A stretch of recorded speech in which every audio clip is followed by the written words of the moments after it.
Both. Both. But not all of the companies were conflicts. Whatever they make divested from. I don't make the call, they make the call. Sure. Yeah. I guess my point would be, the reason why I ask is, why I said it's not a gotcha question, I have for years led an effort here in Congress to try to ban members of Congress, senior executive officials, from trading stocks. And it's bipartisan in nature. We're working really hard to get that done, Republicans and Democrats.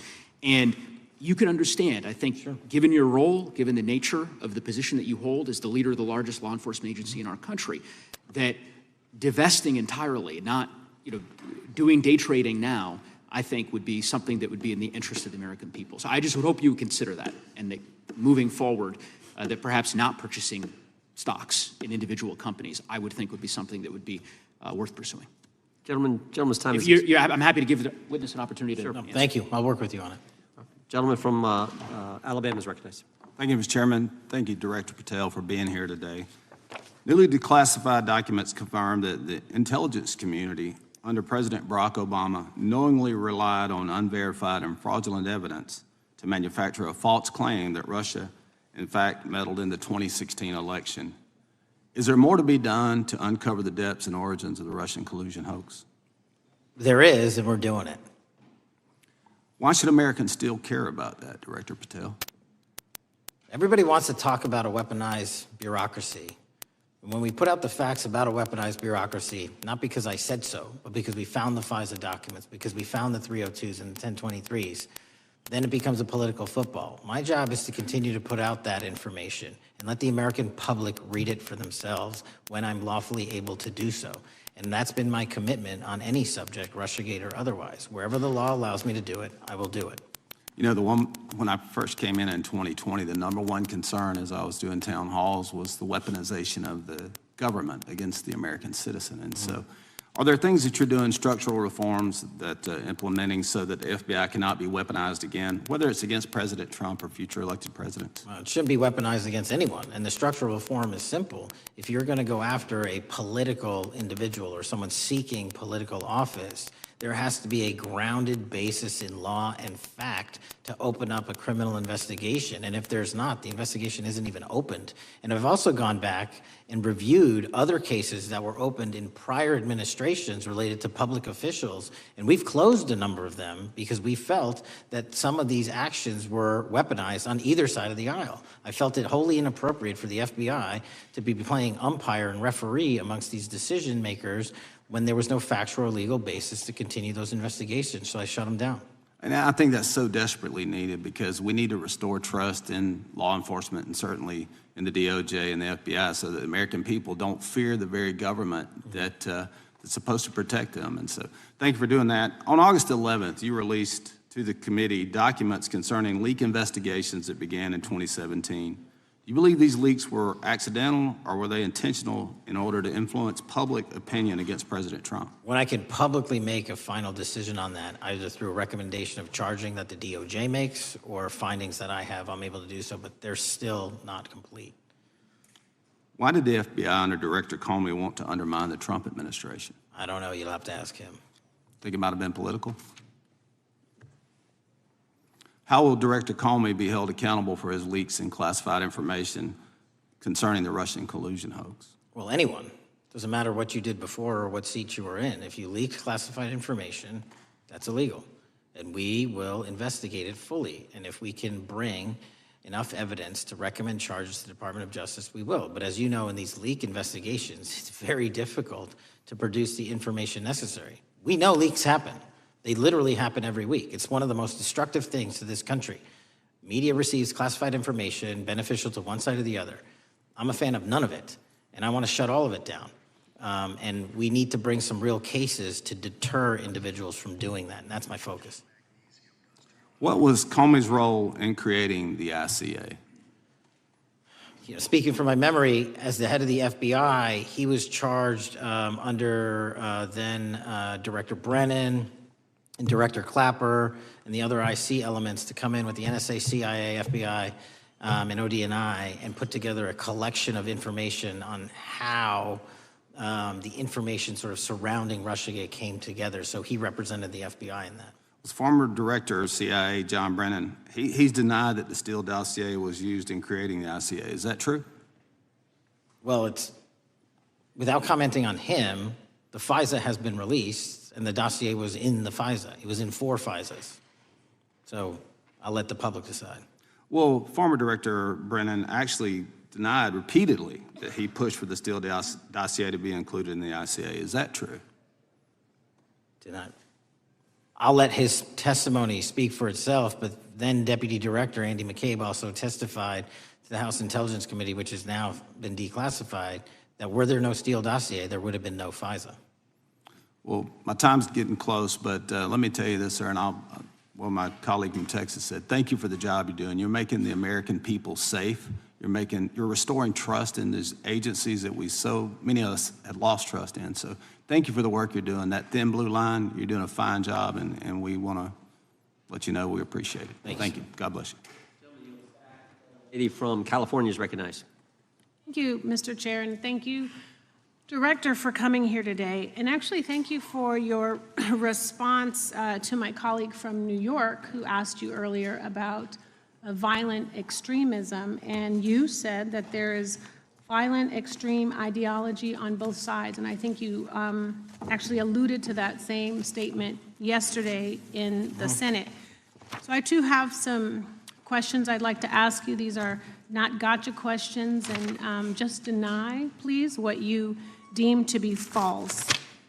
So Dylan Roof, who followed white supremacist propaganda, murdered 9 black parishioners in Charleston in 2015. Do you deny this? I'm sorry, Dylan Ruth? Roof? Can you give me some more information? You're head of the FBI, you probably know this. If you don't know, that's fine. If you can give me a reminder, I've got a lot in front of me. It was national news. Robert Bowers murdered 11 Jewish worshipers in Pittsburgh in 2018. I do remember that. And it was the deadliest anti-Semitic attack. So do you admit that that happened? I'm not saying the other thing didn't happen. I'm just asking for a little information. Patrick Cruces, who posted a manifesto about a Hispanic invasion, walked into a Walmart in El Paso, Texas in 2019 and began firing. He murdered 23 people that day, and the youngest was 15. Do you admit or deny that that happened? I'll take your presentation as accurate. All right, well, I have to say all of these cases have been adjudicated. As I said, they are not gotcha questions. These incidents were national news. And as director of the FBI, you have access to all of this information. So in 2022, Peyton Grendon walked into a supermarket in a black neighborhood in Buffalo, New York, and started shooting. He murdered 10 people that day. And on September 10th, your friend Charlie Kirk was assassinated. Tyler Robinson has been taken into custody and charged, but also on that day, Desmond Holley, a 16-year-old white male, shot and injured 2 students at a high school in Colorado before killing himself. And according to the Anti-Defamation League, he had a fascination with mass shootings and white supremacy. So do you admit to, deny these facts? Those happened. Okay. Your predecessor, former FBI Director Christopher Wray, said that one of the most dangerous concerns is that racially motivated violent extremism, especially white supremacists, has been the biggest chunk of our domestic terrorism cases and is responsible for the most lethal attacks over the last decade. Do you admit or deny, A, that he said this? I'll let the record reflect that. Whatever he said was what he said. All right, and do you agree? That there is racially motivated crimes being committed in America, yes. Yes, especially white supremacists, which is the biggest chunk of our domestic terrorism. I'm glad that you said this. So last week, President Trump was asked if there were extremists on both the left and the right. He was actually asked this by Fox and Friends, and his exact words were, "I'll tell you something that's going to get me in trouble, but I couldn't care less. The radicals on the right oftentimes are radical because they don't want to see crime. The radicals on the left are the problem, and they're vicious, and they're horrible, and they're politically savvy." Do you agree with the president? I don't speak for the president. The president speaks for himself. Do you agree with the president? I don't. On what matter? On the question that I just asked, do you agree with his statement about the radical left? That ideology that's driving violence on both sides? Yes, that's what he acknowledged. No, he didn't. But I'm glad that you're saying that and actually creating some separation between you and the president. And I'm glad that you That's literally are not what happened. He said acknowledging both. that there is violent extremism on both sides. What's interesting is that the research arm of the Department of Justice, the National Institute of Justice, do you know what that is? I'm familiar with them. Okay, great. It is the research arm of the Department of Justice, and it published an article in 2024 devoted to domestic radicalization, violent extremism, and terrorism. I have it. It's interesting that it's no longer on the website. It has been scrubbed, but I ask these questions because what makes a strong, qualified director of any business, of any household, of the FBI, what makes a reputable prosecutor is not lapdog loyalty, but a commitment to the creed that evidence is agnostic and that the evidence will lead you to making the right decisions. And your job, no one's job is to like the data or the evidence, it is to collect it. That is how you gain trust. And Mr. Chair, I would like to enter into the record, if I may. White supremacist group stands by racist ideology with unanimous consent. Without objection. Dylan Roof, the radicalization of the alt-right and ritualized racial violence. Without objection. Thank you. Another article, how Robert Bowers went from conservative to white nationalist. I'd like to enter that into the record with me. Without objection. Patrick Cruces believed he was fulfilling Trump's wishes in El Paso attack, his attorneys said. I'd like to enter into the record. Without objection. Buffalo shooting, how far-right killers are radicalized online. I'd like to enter that into the record. Without objection. Evergreen high school shooters online activity reveals fascination with mass shootings, white supremacy. I'd like to enter that into the record. Without objection. Murder and extremism in the United States in 2024, a report by the Anti-Defamation League. I'd like to enter that into Without the record. objection. And the article, the report that was scrubbed from the DOJ just recently, National Institute of Justice Journal focusing on domestic radicalization, violent extremism, and terrorism. I'd like to enter that into the record. Without objection. And lastly, the libertarian think tank Cato and their analysis on violent extremism and the right rising in extremist acts. I'd like to enter that into the record. Without objection. Thank you, and I yield back. Gentlelady yields back. Gentlelady from Wyoming is recognized. Just very quickly, Director Patel, thank you for being here, for your service to this country, and for the transparency that you have brought to the FBI and for the American people. Transparency that was absolutely non-existent in the Biden administration and FBI.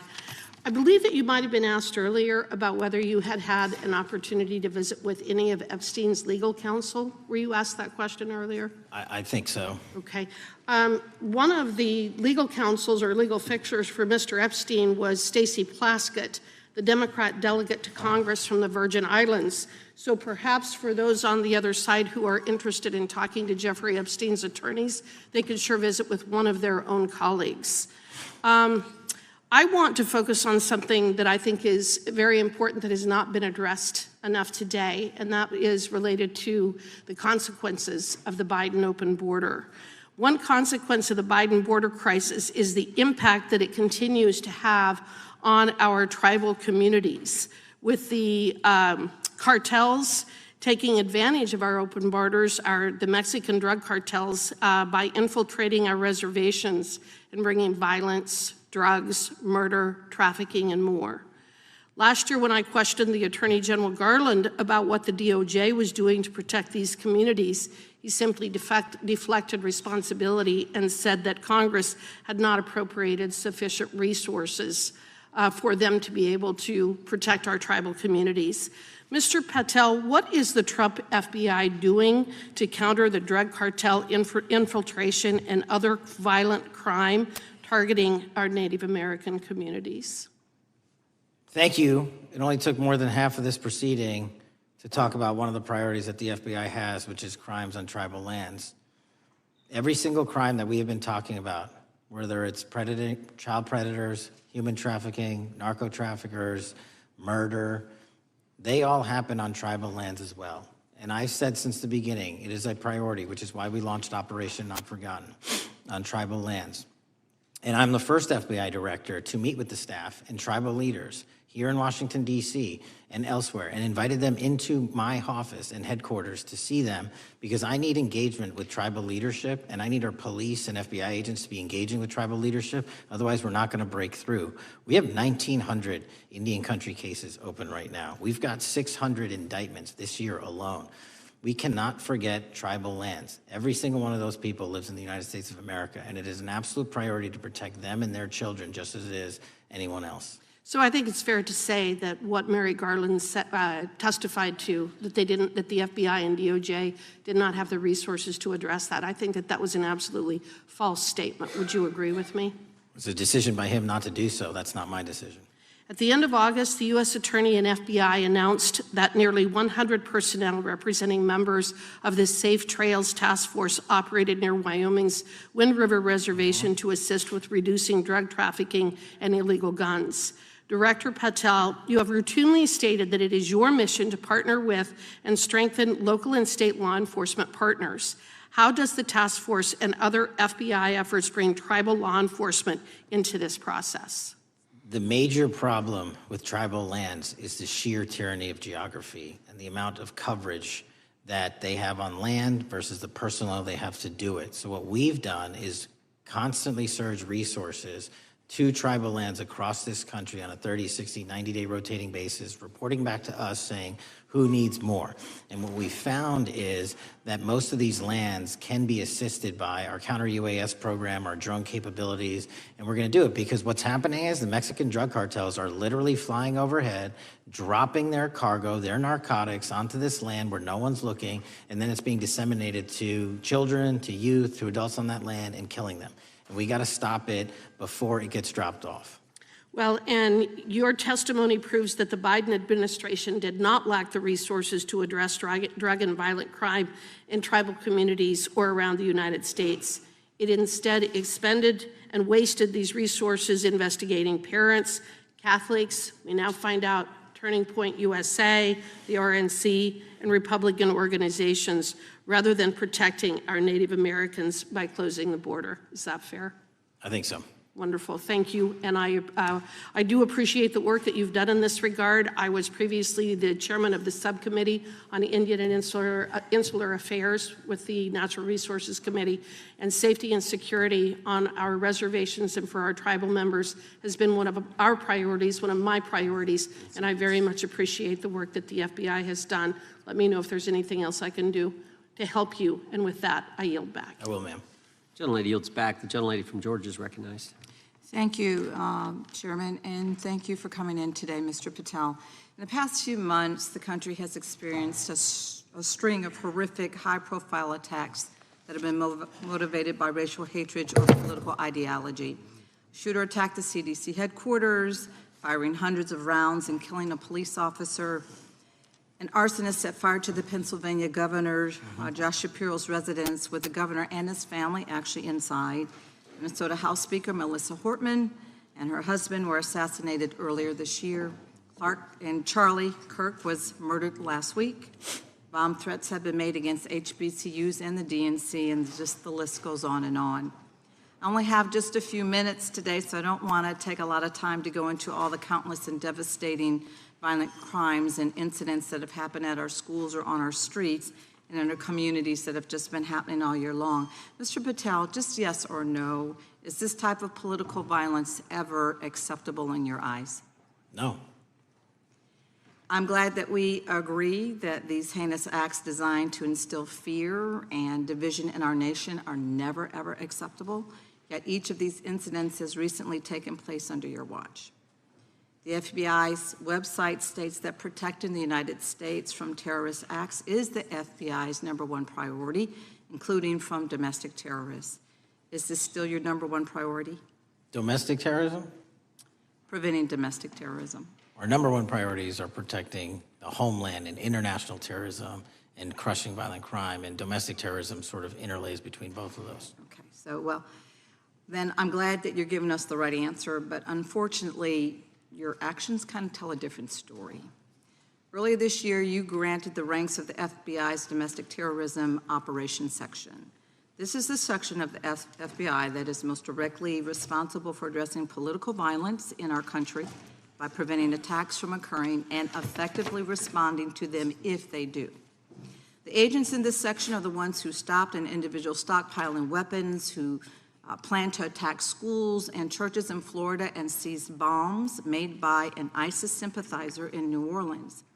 And instead of ensuring that this section has all the resources that it needs at a time when its mission is critical, you fired its decorated veteran FBI agents who have served their country proudly under Republican and both Democratic presidents, and you scrapped the tools that they developed to fight domestic terrorism, including the National Domestic Terrorism Incident Database. I mean, most of that is just not true. We have 1,700 current DT managed programs. We're up 300% in the amount of cases we brought against nihilistic, violent extremists, including 764, wishing to harm our children. The FBI and the men and women are getting after that problem set more than ever because I've unleashed them to do so. And any insinuation that these tragic occurrences across the country are somehow singularly my fault or disgusting because that watershed goes Mr. down to the Patel, men I'm and going to women at the reclaim my time. FBI, Mr. Patel, and I'm they gonna are not reclaim my time. responsible Mr. for it. Chairman, I'm I'd happy like to to work enter with a you unanimous to consent- get them what they Gentlelady, need. gentlelady request. controls the time. Unanimous consent request. She'll state a request. Thank you very much. Into the record, an article from Reuters titled FBI Scales Back Staffing, Tracking of Domestic Terrorism, Probes Sources Say. Thank you very much. Without I objection. appreciate that.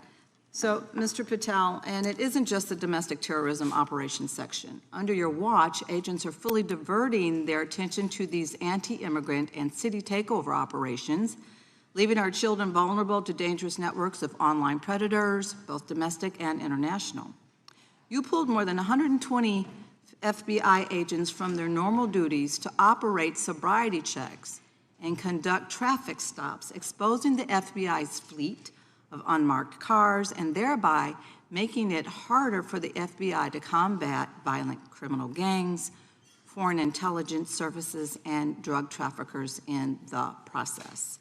That's simply not true. If we were not able to do two things at one time, how would we be Patel, I seizing reclaim record my amounts of time. I reclaim my fentanyl? time. 23,000 Chairman, I'd like to violent enter felons have into been the arrested. Time belongs to the More gentlelady. than twice as many as Consent last Time belongs year. to the gentlelady from Georgia. Thank you very much. And this request basically is, it is an article from Reuters which quotes law enforcement officers familiar with agents who once covered child exploitation cases but now focus on immigration child exclusive. Thousands of agents diverted to Trump immigration track down. Mr. Patel, in the short time I have left, your tenure as director of FBI has been somewhat problematic. Americans are left definitely less safe under your watch. You have gutted the FBI's ability to keep safe from domestic terrorism. You have sent FBI agents to conduct traffic stops and round up hardworking immigrants who pose no danger to public safety, people even President Trump referred to as good longtime workers. Your job is to protect and serve the American public. Time to the You have gentlelady. spent your time protecting heinous individuals and using the FBI to serve as a political circus. You at times have appeared unequipped, Time and to this the country gentlelady has deserves better, expired. and I yield. Gentlelady yields May I back. respond? Sure can. Simply put, what is it? Are we failing? If we're failing, how are we arresting 23,000 violent felons? Twice as many as this time last year. Are we failing? Because if we're failing, how are we seizing 1,500 kilograms of meth, 25% increase from last year? Are we failing? Because we captured 4 top 10 FBI most wanted from around the world in 7 months. That's more than the entirety of the last administration. Are we failing? Because we put 1,500 child predators in prison. Are we failing? Because we dismantled 300 human trafficking networks. Which is it? You don't like me, that's fine. But don't you dare disparage the men and women of the FBI that are producing record results in historic fashion to protect this country. They are kicking ass for America, and they're going to continue to do so. And we appreciate your leadership. The gentlelady from Florida is recognized. When I was home recently, I met with the agents leading the Tampa office of the FBI, and I saw what they're focused on in my community: stopping drug traffickers, rescuing children from exploitation, fighting cybercrime, protecting us from acts of terrorism, foreign and domestic. And I know from my time as a federal prosecutor and a judge that this work by the Bureau doesn't make headlines, but it is happening every single day.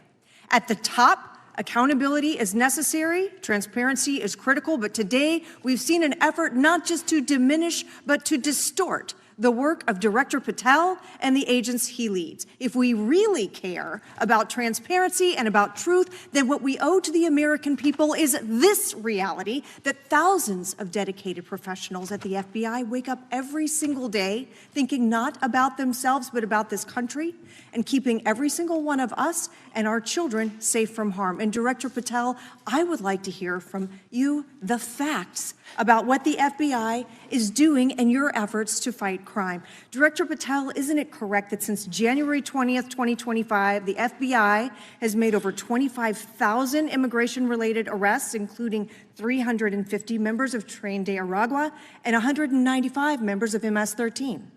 Those numbers are accurate. The Tren de Aragua numbers are up over 350% from the year before. And during that same period, hasn't the FBI seized over 66,000 kilos of cocaine, 6,000 kilos of meth, and 1,500 kilos of fentanyl? Not to be nitpicky, but it's 89,000 kilos of cocaine and 7,300 kilograms of meth.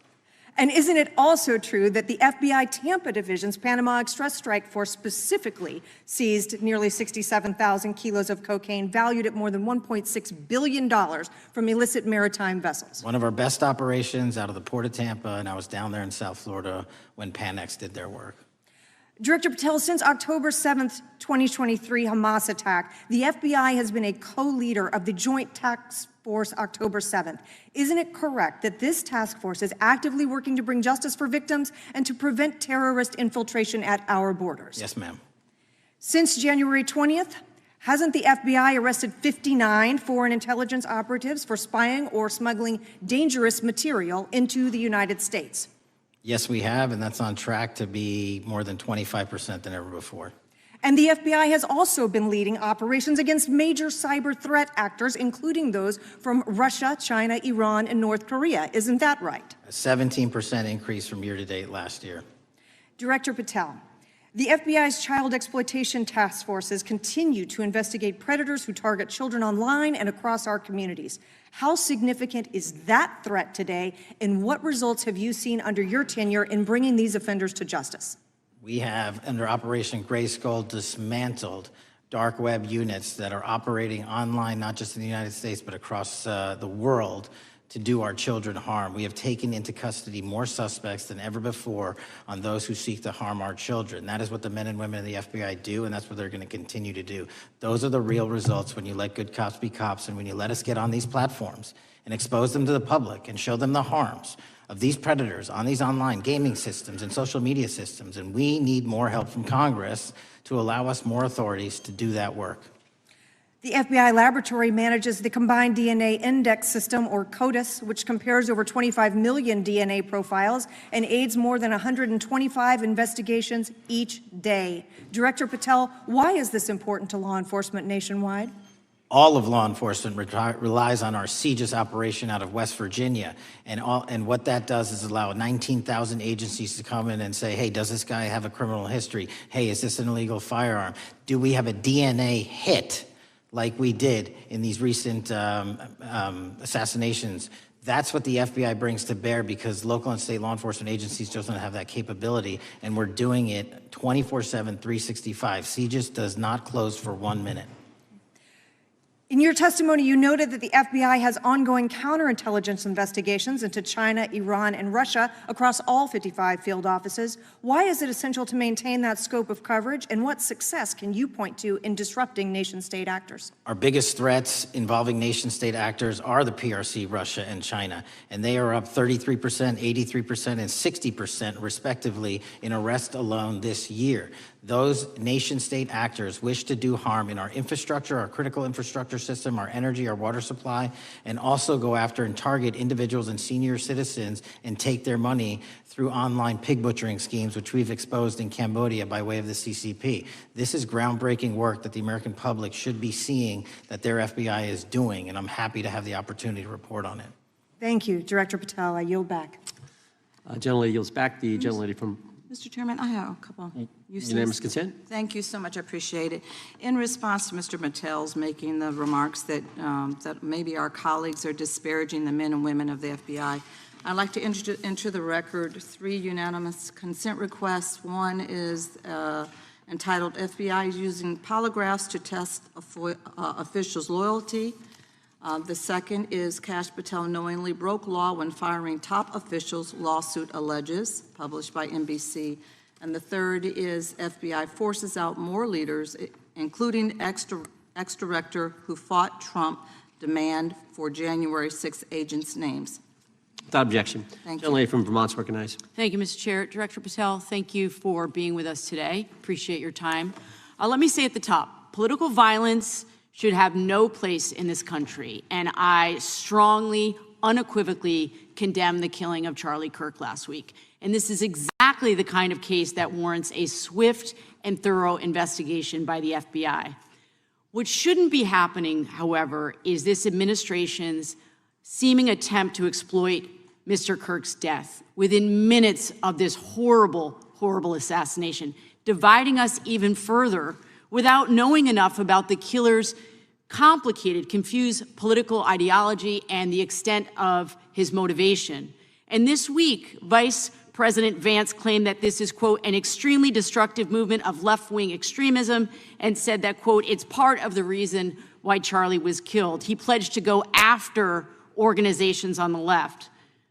But Director Patel, it was just 3 months ago that Melissa Hortman, the Minnesota House Speaker, and her husband Mark were shot to death in their home in the middle of the night by a self-identified right-wing extremist and Trump supporter. When that assassination happened, the FBI released a written statement denouncing the killings and pledging to hold the killer accountable. And I thank the Bureau for that. It was clear, concise, to the point. But when you compare that statement to the over 50 mentions of the Charlie Kirk killing and just 4 for the Hortmans on accounts affiliated with the FBI and your personal account, it appears to many Americans that you're valuing some lives more than others, and that's painful. And this is what I'm hearing from my constituents, so I just want to convey that to you. And the Vice President didn't even call on right-wing organizations to tone down their rhetoric after that horrific killing in Minnesota, and he never once spoke about dismantling conservative institutions. This week, when the president was asked by a reporter about Speaker Hortman, he claimed he didn't even know who she was. One of the most high-profile assassinations of an elected official in recent memory, and the president claims to know nothing about it, hasn't even heard of it. It was absolutely devastating for her colleagues and for her family. And I think we all can agree in this room that we have to stop this political violence. So my first question to you is, Director Patel, what is your plan as director of the FBI to turn down the temperature, especially in light of the fact that it seems like members of the administration are reacting to political violence based on party affiliation? What's your plan? I can only speak for myself and the FBI. Course. And what we are doing is, I think I mentioned earlier, we're following the money, because whatever attack you are describing, and they are all despicable, equally so, people need money to operate. People need money to conduct these attacks, to conduct these investigations.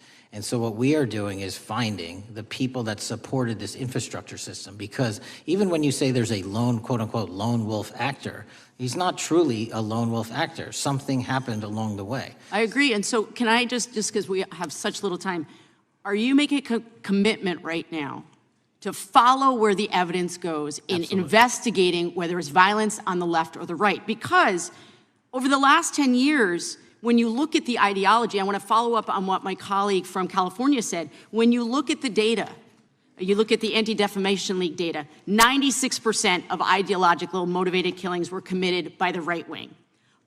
When you look at the Institute of Justice report that she cited, it's 5 times the number that 5 times the number of far-left extremist incidents are perpetrated by far right.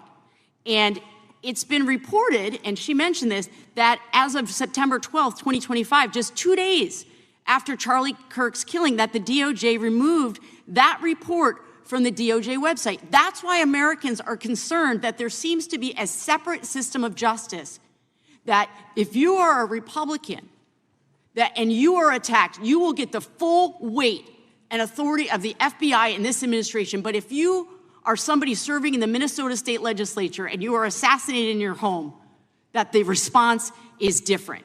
And I think to ignore the threats from the right or try to do a both and when there are multiple instances when it's overwhelmingly coming from the right, this is a disservice, because Americans want to know that whoever they are, whatever their political affiliation, that the response is going to be the same, and it is going to be done with the same diligence. And I'm wondering if you will commit to me right now that you will be a voice right now standing up to those voices in the administration that are adding to the violent rhetoric right now. That's what I'm asking you. Will you commit to this? Time of the gentlelady has expired. The gentleman can respond. My voice will be through the investigations that the FBI conducts, and we will conduct them all lawfully and equally. Can we expect in the future that your tweets in related to one killing will be the same level of concern? The gentleman from Texas is recognized. Thank you, sir. Director Patel, thank you for being here today, and most importantly, thank you for restoring trust and faith in the FBI, which has been severely eroded under the Biden administration. Thank you for your service and your continued service in this capacity. On April 7th, 2025, Charlie posted on X, "Assassination culture is spreading from the left. 48% of liberals say it would be at least somewhat justified to murder Elon Musk. 55% say the same about Donald Trump. In California, activists are naming ballot measures after Luigi Mangione. The left is being whipped into a violent frenzy and set back. Whether losing an election or losing a court case justifies a maximally violent response," end quote. And unfortunately for Charlie, that reaction also came when they couldn't win a debate on a college campus. You cannot be intellectually honest and say that this problem is on both sides. It's not just what happened to President Trump, it's also what just happened to Charlie. We've gotten to a point in America where violence is encouraged. We have a former president of the United States that opens up his campaign in 2019, that's Joe Biden, by saying that his opponent is a, quote, existential threat to this country. Houston, we have a problem. People that you disagree with are not existential threats. They are not Nazis. They are not fascist. They are not racist. They are not deplorable. They are not irredeemable. They are your fellow Americans who have a different perspective on how government should run and what government should look like. Whether or not we should have strong sovereign borders, whether or not we should have safe communities, whether or not we should have places to worship our God and not worry about being shot, whether or not we live in communities and cities that are not overwhelmed by drugs and crime, whether or not we have two genders, and whether or not we have common sense in our policies and our values. And people that believe these things are not existential threats. I happen to be one of these people that believes all of the above, and as someone that served this country in combat, I can assure you I am not an existential threat to this country because I swore to protect her. I also want to point out, how many cities have you seen burned to the ground since Charlie Kirk's death? 0. No summer of love, no riots, no nothing, no looting, no killing, none. We simply gathered and prayed for his soul, his family, and this country, because that's exactly what we represent. And while we might be angry, this righteous anger will carry on Charlie's message and legacy. I want everybody to know something very simple. Charlie is not dead because of what he said. He is dead because people listened. My time is limited, so I have a few questions for you, sir. And again, thank you very much for being here. I really appreciate your time and your service. In your experience in the FBI, have you noticed a precipitous rise in political violence and other associated crimes that you have been investigating so far this year? And if so, is this trend in motive left-wing or right-wing violence? I can always speak generally, sir. There is too much political violence, and it has been a precipitous rise on too many fronts. How do we solve this? We solve this by giving the FBI more authorities to go into and work with the private sector. There are too many online platforms. There are too many social media platforms. There are too many gaming platforms. There are too many places for people from America and around the world to get together without their parents knowing anything about it, without their school teachers knowing anything about it, and infesting the minds of our children and infecting them with radical ideology, and that is the root cause of these problems, and we must tackle it. It is not a 1950s America anymore. In 2025, the cyberspace needs to be tackled. Thank you. Switching gears, when your predecessor sat right there in that seat a couple of years, last year in a committee hearing, I asked him a very detailed question about Matthew Thomas Crooks, the shooter responsible for the assassination attempt on President Trump's life. I didn't get an answer from Chris Wray that day, and I submitted written questions to the FBI and into the record of this committee, and I want to resubmit those questions today because I think we are still awaiting answers to those questions. So, Mr. Chairman, I'd like to submit them for the record, please.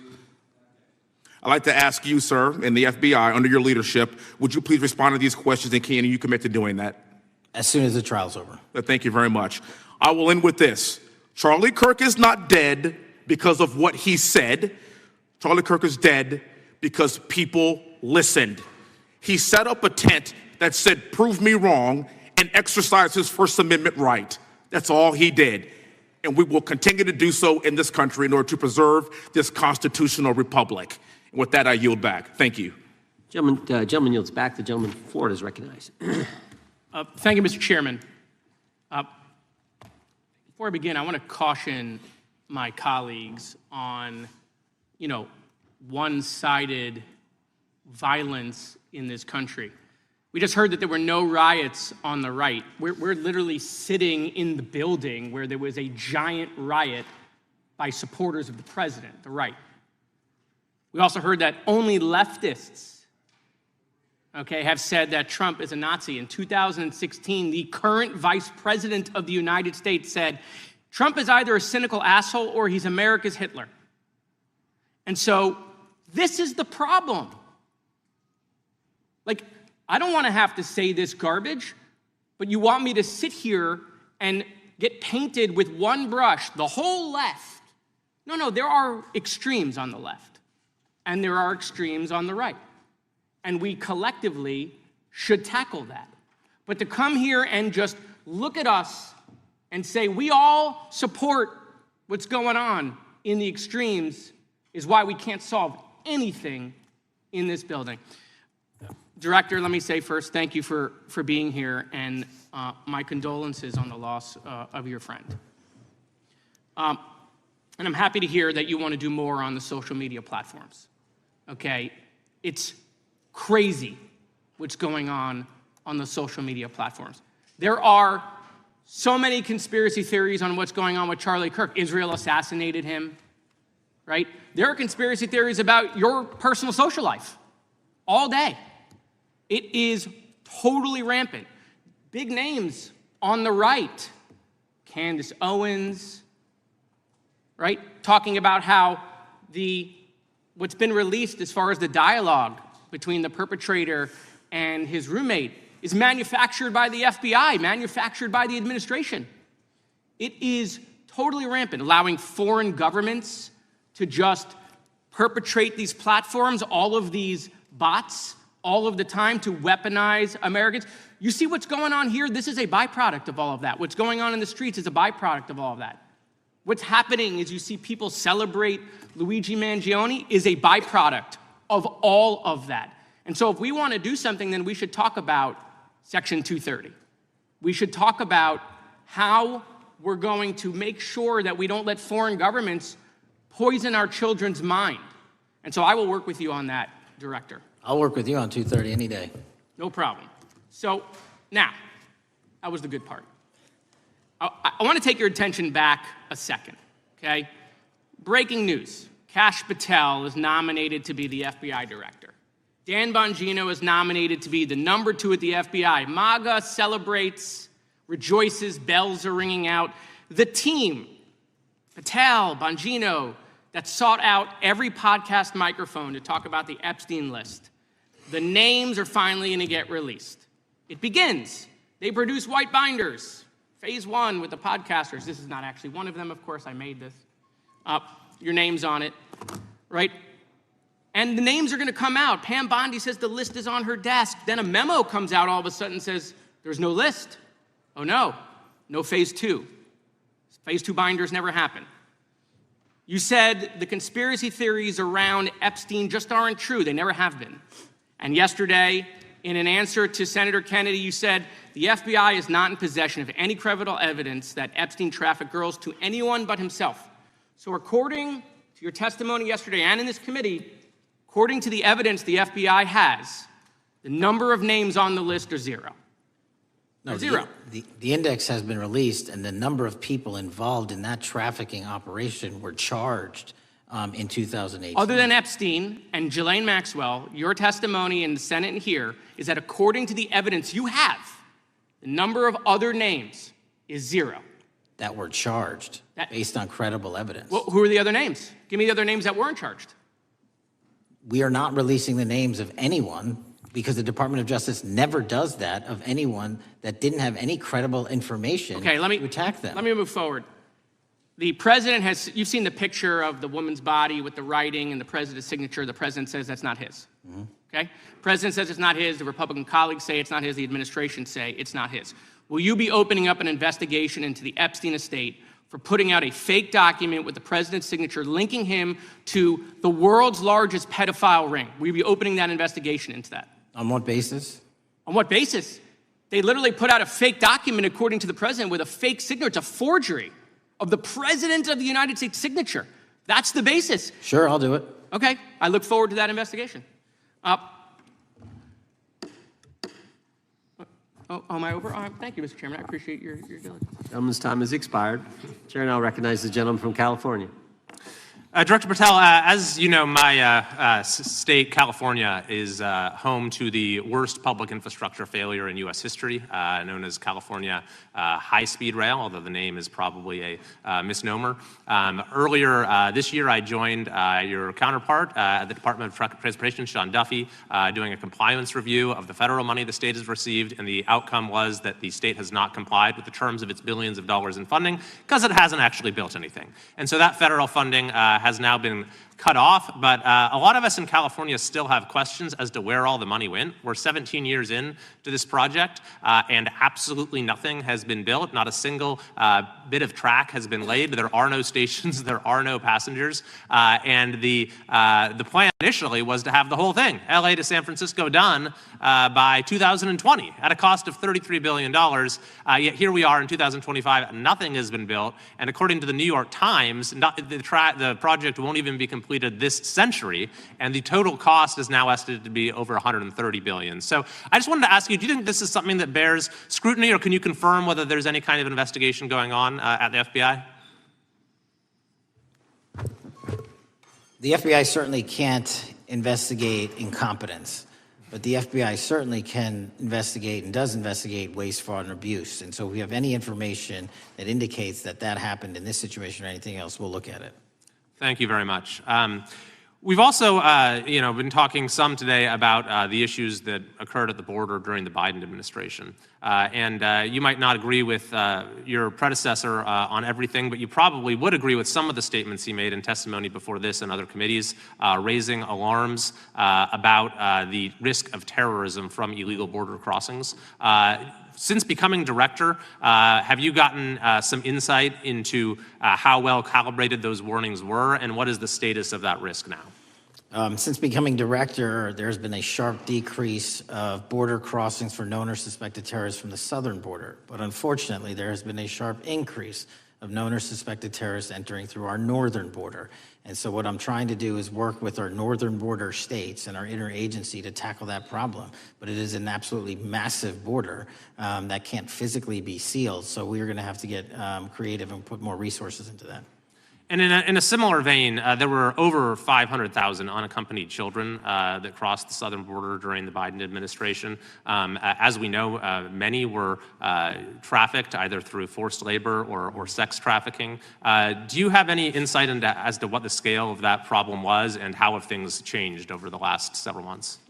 Other than what you outlined in terms of how it was described, I don't have any additional details. In terms of how many people are being trafficked into this country, especially unaccompanied missing children, that number has drastically reduced because the coyotes that smuggle these children for their criminal activity are the same ones that smuggle in narcotics, or the same one that traffic older age women. They're all interconnected, and because of the sealing of the southern border by this administration, that has come to a near halt. That is a very important point, that we have seen far fewer victims of human trafficking because we've finally prioritized border security. And by the way, you have children who are getting rescued because of the immigration enforcement activities that unfortunately some politicians in my state are trying to stop, thereby stopping those kids from getting rescued. We've seen, of course, a substantial reduction in crime here in Washington, D.C. since the FBI and the National Guard got involved. I'm kind of asking you to state the obvious here, but what is the mechanism there? Why have we seen a reduction of crime when D.C. has had such a huge crime problem for years, and then almost overnight we see such a big difference? Because of the dedication and resources from President Trump's administration to utilize all federal, state, and local assets in a heavily crime-ridden area. I mean, if we did not have a crime-ridden area, then homicides, carjackings, and gun violence would not be dropping by 40, 50, 60%. And when you allow the police, the MPD, to work with federal authorities and allow the National Guard to set up your perimeter, this is what you can do in a few short weeks. And we at the FBI, under Operation Summer Heat, have set those Phase 01 operations in motion 4 months ago, quietly at the direction of President Trump. So we are scattered across cities across this country doing just that. But we're going to need more help to complete the job. Yeah, in too many places in this country, crime has just been treated as sort of a norm, that this is the way things have to be. What's happened in D.C. shows that is not the case if we have the right policies and the right priorities. Finally, this is tragically the second time in as many years that we've had an FBI director here following either an assassination or an assassination attempt. And so since there's been some time now since from the attempted assassination on President Trump at Butler, would you say that the public's understanding of what took place on that day is fairly consistent with all of the facts as you know them, or do you believe there's still material facts that have not been made public or are not fully understood by the public? No, I think it's fairly consistent. Thank you. I yield.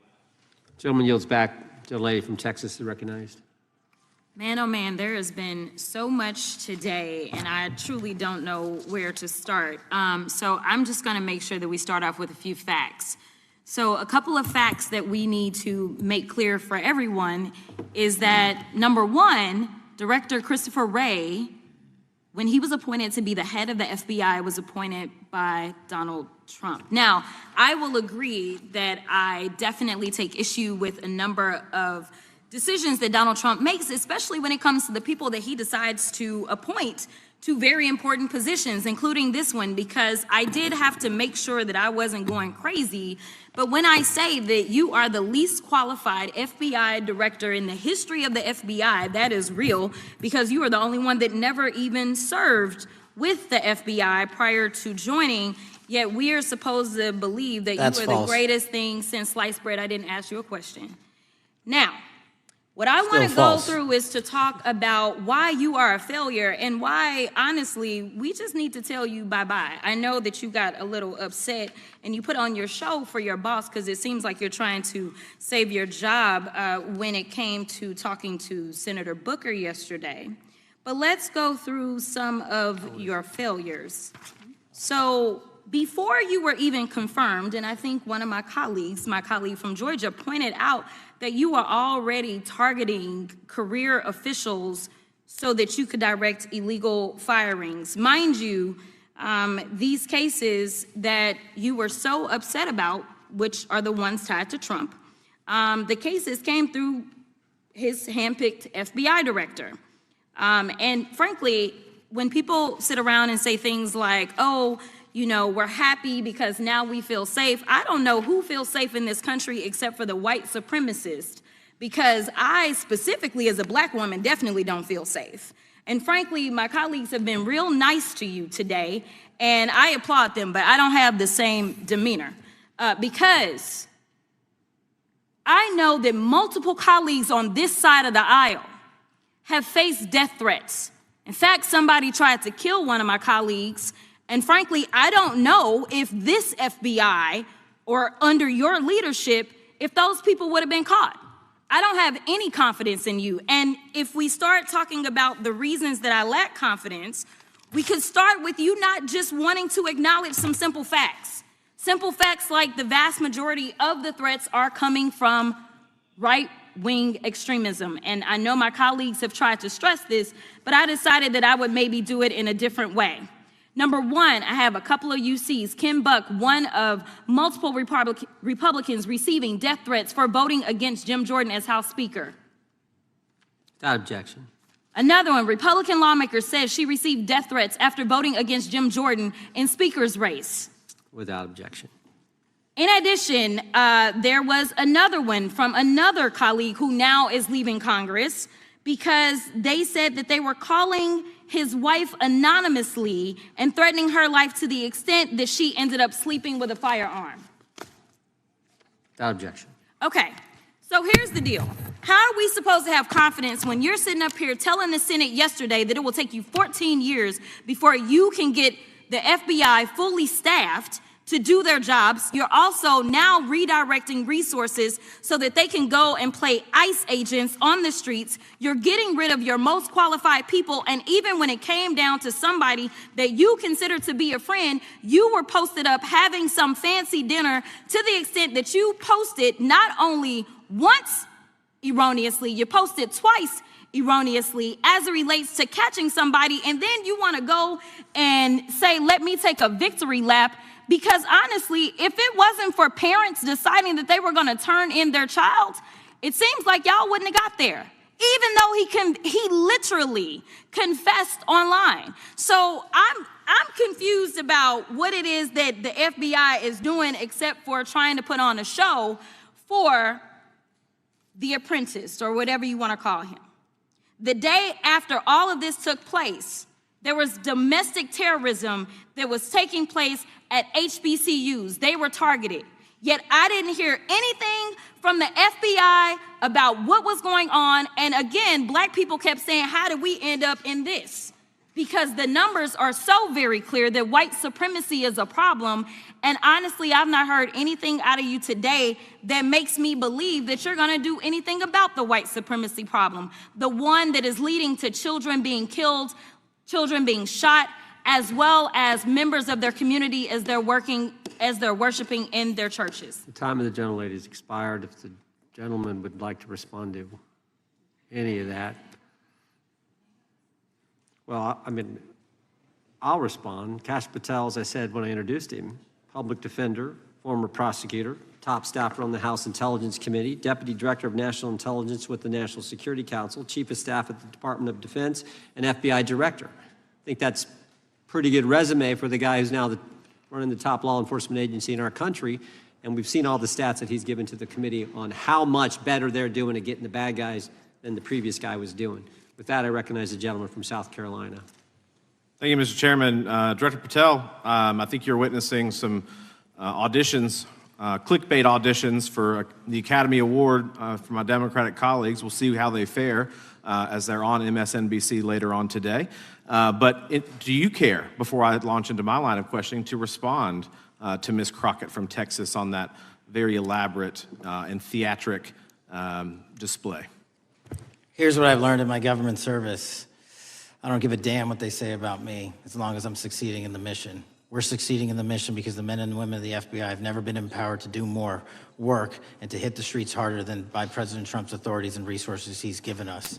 And so all I care about is that we are capturing more child predators than ever before, taking more drugs off the streets than ever before, that we are capturing murderers at a significantly historic rate, and we're delivering this country the lowest murder rate in recorded history. That are facts that you cannot dispute. But you can come at me all you want. I don't care. Thank you, Director, for that, and we appreciate your service. We appreciate the results speak for themselves, I think, pretty plainly, and your commitment not only to results, but to transparency, so we do appreciate that. Director, who was John Durham?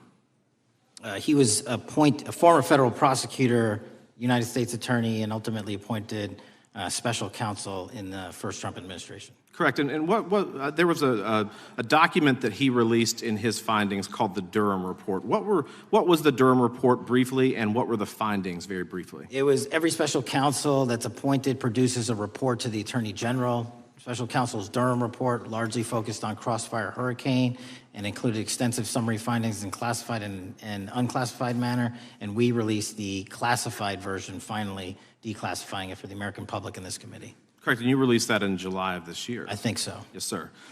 Isn't it true that in the classified Durham Annex, as it's referred to, that in 2016 the Obama administration obtained intelligence information from a source contained in two separate memoranda, one in January of 2016 and one in March? The two memoranda described confidential conversations between DNC Chair Debbie Wasserman Schultz and two individuals from the Soros Open Society Foundation. Isn't that true? As written in the report, I'll let it speak for itself. In the Durham Annex in January of 2016, the memorandum noted in part that President Barack Obama intended to scuttle the FBI's investigation into Hillary Clinton's private email server and mishandling of highly classified information during her time as Secretary of State. Isn't that found in the report? I believe so. Isn't it also found in the report that in March of 2016, the memorandum also included references to the same Obama effort to shut down the Clinton investigation, but additionally outlined a plan to falsely connect Trump to Russia? Isn't that in the Durham Annex? I think it's in more than the Durham Report, but yes. The memo also stated in part that, quote, the Democrat Party's opposition is focused on discrediting Trump, among other things. The Clinton staff, with the support from special services, is preparing scandalous revelations of business connections between Trump and the Russian mafia. Isn't that also found in the now unclassified Durham Annex? I believe so, sir. According to the Durham Annex, based on analysis and translation of the intelligence, FBI analysts believed that special services could either mean the FBI or CIA, or the Trump dossier author Christopher Steele. Isn't that in the Durham Annex? I believe so, sir. When the Obama administration received intelligence in March of 2018, Fusion GPS was preparing open source opposition research regarding purported ties between Trump and Russians. The research was paid by the Clintons' campaign and the DNC. Isn't that open source and also in the Durham Annex? I believe both. Okay. And so also in the Durham Annex, which I found interesting, was the potential campaign plan was shared with high-ranking career officials at DOJ. Isn't that in the Durham Annex? I believe so, sir. The Durham Annex describes that in July of 2016, emails allegedly between Leonard Bernardo, a senior vice president of George Soros' Open Society Foundation, included data providing specificity on the Clinton plan in an attempt to smear Donald Trump by falsely linking him to Russia. Isn't that in the Durham report? I believe so. And so, briefly, this additional evidence that you've unclassified and released to the American public, what does that purport to show or augment about the Durham report that you can share with the American people? Put simply, that the FBI was weaponized. Against a political campaign. Yes, sir. Thank you for that, Mr. Chairman. I yield back. Gentleman yields back. The I have UCs. gentlelady from Texas recognized for unanimous consent. Yes. First one is Russia's ghostwriter hacker group takes aim at German election. This is from Politico. Objection. The next one is Director of National Intelligence, 30 days until election 2024, which specifically states that our assessments about activities and goals of Russia, Iran, and China are unchanged from earlier election security updates, and that they were meddling. Without objection. And I've got three more. The last three are that how Russia is using artificial intelligence to interfere in elections. Moscow's attempts to interfere in U.S. and other elections are nothing new, though their tactics and strategy are constantly evolving. Without objection. The next one is Russian interference coming soon to an election near you. Russia pursues a systemic strategy of undermining elections and influencing public opinion in the West. EU and NATO countries must recognize that Moscow often acts through agents within their own borders and build resilience to such interference. And what's the source? This one is carnegieendowment.org. Okay, without objection. Thank you. The gentlelady from North Carolina is recognized.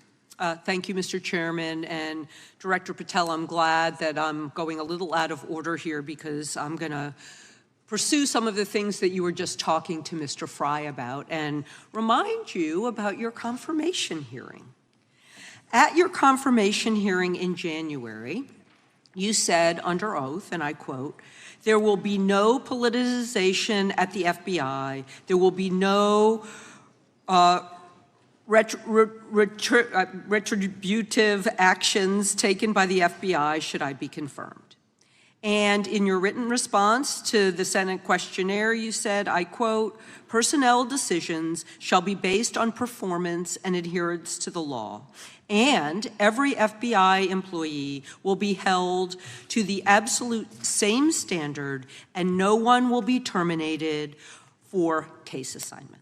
So I want to just go through a couple of scenarios with you to get a sense of whether you think these are examples of politicization of the FBI or making decisions based on the performance and adherence to the law. So, first question. Would hiring FBI agents, analysts, and supervisors from only one political party being politicization of the FBI or making personnel decisions based on performance and adherence to the law? We don't ask FBI people, applicants, where their political parties are. Mr. Patel, do you ask FBI applicants who they voted for? The FBI does not. Are you aware that in the lawsuit that Mr. Driscoll filed against you and the FBI, he was asked who he voted for? Since that lawsuit has been filed, that's ongoing litigation, I'm not able to comment. Well, but it also means that you just said that what happened in his situation didn't happen. So we will go on to the next question. Let me ask you an even easier one.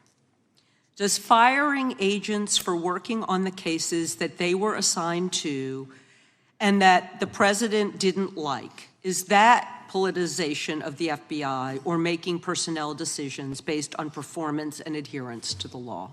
The FBI doesn't terminate anyone based on case assignments alone. Has the FBI ever been sued by somebody who felt that they were terminated based on case assignments? In the entire history of the FBI, I'm sure they have. No, since your tenure. I'm sure there's ongoing litigation. Yes. In fact, there is ongoing litigation. And in fact, people have been asked who they voted for. And in fact, you are running an FBI for the President of the United States rather than the people of the United States, because my questions were not hypotheticals. They are the things you have done during your tenure. And according to a lawsuit filed last week by long-term FBI agents, you fired former acting director Brian Driscoll. He had served with the Bureau for nearly 20 years, earned a Medal of Honor, Medal of Valor for bravery during the dangerous ISIS raid, and had a wealth of crisis response experience and led the FBI's critical incident response group. When the Trump administrations interviewed Mr. Driscoll for that role, they interrogated him about his political leanings and who he voted for in the last 5 elections.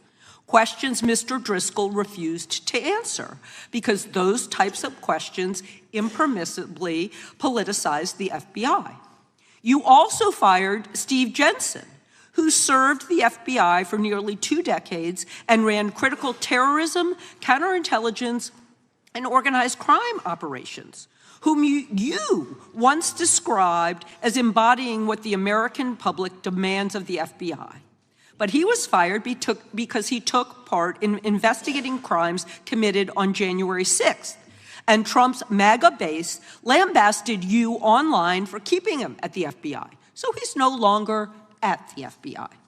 You also fired a decorated combat veteran with decades of experience in the Bureau, Special Agent Walter Jardia, because he worked on the investigation into the Russian interference in the 2016 presidential election and helped investigate Trump's ally, Peter Navarro. Director Patel, it is very clear that you have flunked your own test. You've put saving your job, which I actually believe you were being honest about during your confirmation hearings, over doing what's right for the FBI and the American people. That is not adherence to the law. Thank you, and I yield back. Time of the gentlelady is expired. The chair now recognizes the gentleman from North Carolina. Thank you, Mr. Chairman. Director Patel, it's great to have this opportunity. Thank you for being here. Thank you for your service. And I've got to say, one of the most disheartening components of the previous administration, when I was working with local law enforcement all over the state of North Carolina, all over the country, people rightfully did not really care about the inner work. It's important for this FBI to be transparent without jeopardizing our investigations. So a little bit of the timeline is important. Charlie Kirk was unfortunately assassinated on September 10th. We immediately, the next day, released images early in the day in local time in Utah to start the public partnership in our manhunt for the assassin and culprits. At approximately 5 p.m. local time, I arrived on the ground and walked the crime scene myself. And we flew multiple FBI assets in and out to process DNA simultaneously while bringing in evidence response technicians, hostage rescue teams, and other experts to assist state and local law enforcement with their investigation. At 8 p.m. local on September 11th, the FBI collected and populated and promulgated at a press conference a video of the suspect on the grounds. We also released enhanced images. Due to that release that I directed and ordered, the suspect involved was apprehended and in custody at 10 p.m. local time. That's less than 2 hours after we did the video release and the photo release. So within 33 hours, that individual suspect was in custody. And his family, who has since been interrogated, specifically stated to FBI interrogators that because of the video that the FBI released at my direction and because of the photographs that they released, they identified their son, they confronted their son when he swung by their home, and that's what led to his apprehension. We are still, the FBI, has that investigation ongoing, and it continues to be ongoing. And I want to thank the state of Utah and the state and local authorities there. And I also want to thank the Attorney General and President Trump for directing resources to allow us to conduct that investigation as we have. Under this administration, the FBI has arrested more than 23,000 violent criminals. 23,000 in 7 months. That's twice as many year to date last year. We've taken over 6,000 firearms off the streets. 6,000 guns are no longer in the hands of criminals in 7 months. We've identified and found and located 4,700 child victims. That is a 35% increase year to date last year. We have arrested 1,500 child predators. That is a 10% increase year to date last year in just 7 months. We've assisted our partners with countless counterterrorism operations around the world. We've captured, at the FBI, 4 of the most top 10 wanted fugitives in the world in 7 months. To put that in perspective, that's as many as my predecessor nabbed in the entirety of the Biden administration. We got 4, we got more coming. On top of that, in 2 weeks, thanks to the help of the CIA, we collected and captured one of the individuals responsible for the horrific Abbey Gate bombing that led to the murder of 13 service members. We did that in 2 weeks. They didn't do it in the 4 years of the entire prior administration. Nationwide, we've been executing our Operation Summer Heat, the FBI's national focus on targeting violent crime based on intelligence-driven operations. Ask the citizens of Seattle, Miami, Memphis, Charlotte, Chicago, New Orleans, to specifically highlight New Orleans and Nashville. There has been a 250% increase in violent crime arrests in those cities alone and other mid-major cities that I've just listed. In just a few short months, we have already unleashed 1,000 FBI personnel across this country. Every single state across this country is getting a plus up. This is a fiction that the FBI is short or that we are compromising the men and women in the field. They do not need to be in Washington, D.C., so we're sending them into the field to each and every one of your states. Because of that, crime is at an all-time low. We had to do it because of the explosion of crime. And maybe the most important stat for Americans to realize, in just 7 months, we are on track to produce the lowest murder rate in modern U.S. history by double digits. Those are results not of mine. Those are results of the men and women of the FBI. If you want to criticize me, bring it on, but do not attack the brave leaders in the field. We are also working 24/7, 365 on the opioid epidemic that is killing more than hundreds of thousands of people a year. We have seized 1,600 kilograms of fentanyl off the streets so far in 7 months. Year-to-date, 25% increase. To put that in perspective, that's enough to kill a third of the American population, 120 million Americans. 100,000 kilograms of cocaine and meth gone off the streets. Earlier this year, I highlighted in Cincinnati, Ohio, how we're getting creative to chase down those that were willing to do harm to our citizens, not just by striking at the heart of the fentanyl producers, but the fentanyl precursor companies in China. And we indicted for the first time multiple companies and individuals, not just in America, but in mainland China, that are producing the ingredients that produce and make fentanyl that kill our children. And we're going to keep going. Counterterrorism work, cyber attacks, and foreign adversaries are something the FBI must never sleep on, and we are not sleeping. In the counterintelligence space alone, this year, year to date, 30% increase in counterintelligence arrests from the DPRK, Russia, Iran, and China. And I want the American people to know, in this setting, there's a lot of work that the brave men and women in the FBI are doing we just can't get into, but they don't stop. Our cyber threats, ransomware attacks, those harming our children online. We have nearly a 20% increase in indictments and arrests in 7 months alone this year. We're going after those that harm our malware, infrastructure systems, telecom systems, and energy structure. Combating SALT and Vault typhoons are just a little bit of the examples we're doing. Maybe most importantly, under the counterterrorism and domestic terrorism umbrella, are nihilist, violent extremists, and those that label themselves 764, who wish to go online and convince children to maim and mutilate themselves and commit suicide. And we are producing record numbers of arrests under that umbrella organization. We even stopped an individual in the 764 network who wanted to conspire to kill an adolescent girl. He is now in custody. Transparency remains one of my main priorities at the FBI. And this is what I've done in my 7 months at the helm. We've produced more than 33,000 pages of documents to Congress to a variety of committees, including, I believe, 7,500 to this committee alone, if memory serves me correct. To put the 33,000 in perspective, my predecessor in 7 years produced 13,000 pages in total to the United States Congress. His predecessor in 4 years produced 3,000 pages in total. I repeat, I have produced 33,000 pages in 7 years to this Congress and will continue to do so. I'm dedicated to restoring the trust and the mission and the integrity of the FBI, and we cannot do so without congressional oversight, and I promise you I will continue to do so. On the Epstein case, the original sin on the Epstein case was how it was handled by Mr. Acosta when he first brought the case in 2006, 7, and 8. The original case had a very limited search warrant, had a very limited search window, had a very limited investigative window. I was not there when those search warrants and that investigation was launched. I would not have done it that way. They were limited to only 3 to 4 years of investigations from 97 to approximately 2001 and 2002 to 2005. Mr. Acosta allowed Mr. Epstein to enter into a plea agreement where he served weekend jails for trafficking minor women. He also was allowed to leave jail to go home on the weekends. Plus, he allowed a non-prosecution agreement to be signed as part of that plea deal, prohibiting future investigations from that prosecution and from that evidence, and prohibiting the collection of further material. That is the original sin. We are working with Congress to produce more than any administration ever has material on Epstein. And I welcome the challenge to tell us that we are not being as transparent as the law allows. We even went to court and asked the judges to lift those prosecutorial agreements and to lift those court order seals, and they denied us 3 times. Congress is welcome to do the same and join the fight. And I'd lastly like to focus on operation that the president led in D.C.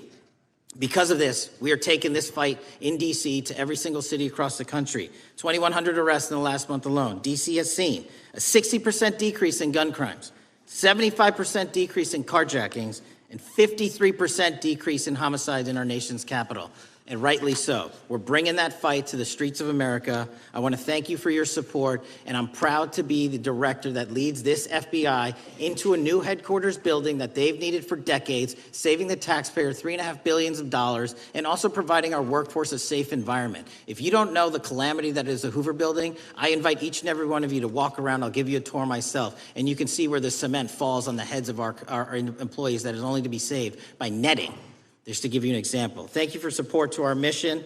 And I do want to highlight one thing about DC. It's because the FBI gathered sources and evidence that we were able to, through our source network, identify the horrific murder of the DC intern, Eric Tarpinian. And I've spoken to his family, and we are working to bring them justice. And Mr. Chairman, in my 16 years, now my 17 years of government service, if anyone has any questions about my service, bring it on. Yeah. Thank you, Director. We will now proceed under the 5-minute rule. The chair recognizes the gentleman from California, Mr. Eisen. Director, delighted to have you here. You are a breath of fresh air. As you outlined, and I won't repeat it, the accomplishments, you did so with the same resources as your predecessor, roughly. Is that correct? I believe so, yes. And so how much of that has to do with taking people out of the backside of the FBI and moving them into the field, into doing the job for which we primarily pay the FBI? It's exactly what we needed done. 1/3 of the FBI's workforce resided in the National Capital Region before I got there. 1/3 of the crimes do not happen in Washington, D.C. Not anymore. Not anymore. So 1,000 personnel of the FBI were deployed across this country on a permanent basis, and every single state in this union is getting a plus up, not a reduction, a plus up of 1811s, of intel analysts and support staff. And that is why the crime rates are going down in record numbers.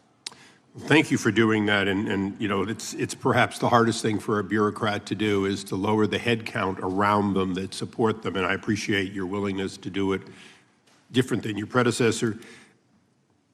A lot of what you covered earlier was the find, the discovery, and then the prosecution that is done by the DOJ. But I want to talk a little bit about the prevent side. On the Charlie assassination, sir? No, on all of these. Okay.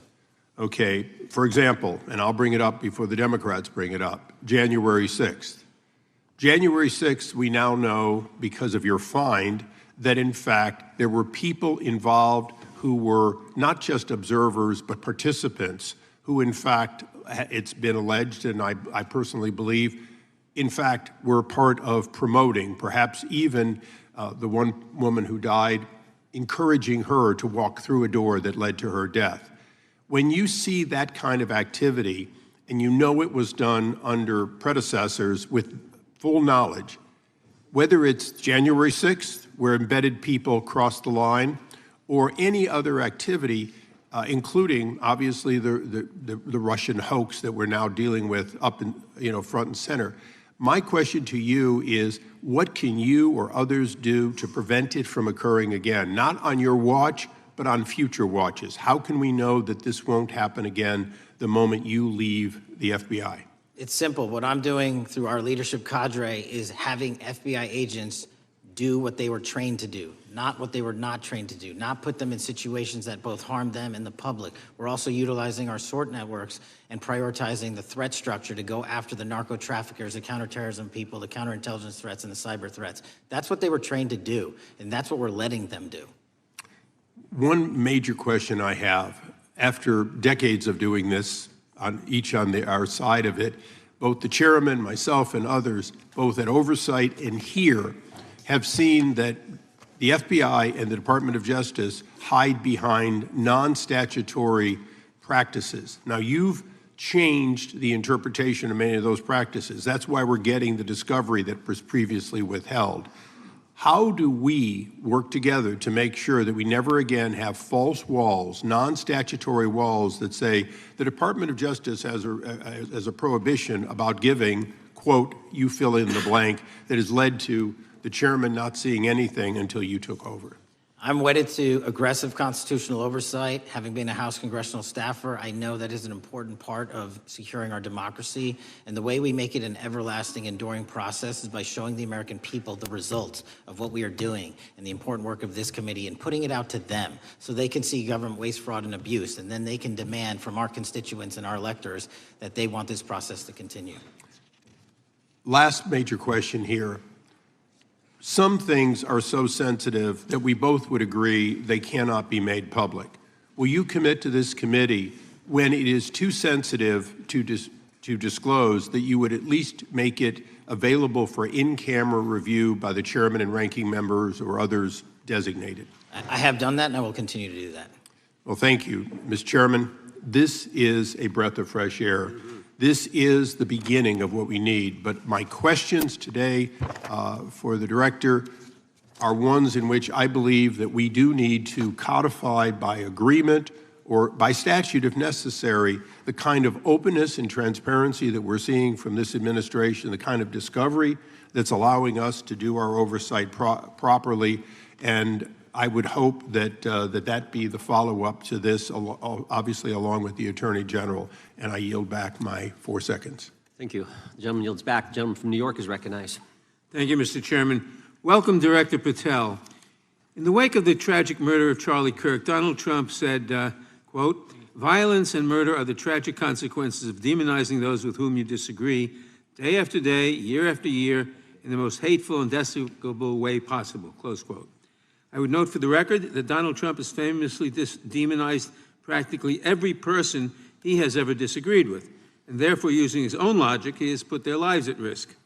I should know, about 2 weeks ago, when I announced my decision not to decision not to seek re-election, many people on both sides of the aisle, including the chairman, offered me well wishes and thanked me for my service. Donald Trump, on the other hand, took to Truth Social to call me a, quote, psychopathic nut job, among other things. Yesterday, I received a threatening note filled with anti-Semitic comments and hateful attacks that mimic some of the same language used by the president. I am sure many of us on this committee face similar threats every day. We have seen political assaults on both the left and the right. The attack on Charlie Kirk, the attempted assassination of the president, the murder of the Democratic Speaker of the Minnesota House, the assault on Paul Pelosi, and the attack on the Capitol on January 6th, for example. Director Patel, do you agree that there is political violence from both the left and the right? There is too much political violence. Do you agree, yes or no, that there's violence? There is too much political violence based on ideologies from either side. From either side, okay. Are you aware of the study by the Cato Institute, a well-known conservative group, that found that 69% of the violence is from the right? I'm not familiar with that study. You're not familiar, okay. I would commend it to you. Are you aware the administration has threatened to use violence as an excuse to crack down on liberty and freedom of speech? Say that again, I'm sorry? Are you aware the administration has threatened to use violence as an excuse to crack down on liberty and freedom of speech? Nobody at the FBI is doing that. I didn't ask you about the FBI, I said the administration. I speak for the FBI. I would like to enter the record an article from today's New York Times titled, "Trump Invokes Kirk's Killing in Justifying Measures to Silence Opponents." In the wake of Charlie Kirk's killing, President Trump and his allies have laid out a broad plan to target liberal groups, monitor speech, revoke visas, and designate certain groups as domestic terrorists. I ask unanimous consent to insert this into the record. Thank you. Politicizing the murder of Charlie King to go after free speech is not a legacy I believe Charlie King would have wanted. Moving on, I want to address another topic. The FBI has traditionally played a key role in prosecuting public officials for corruption.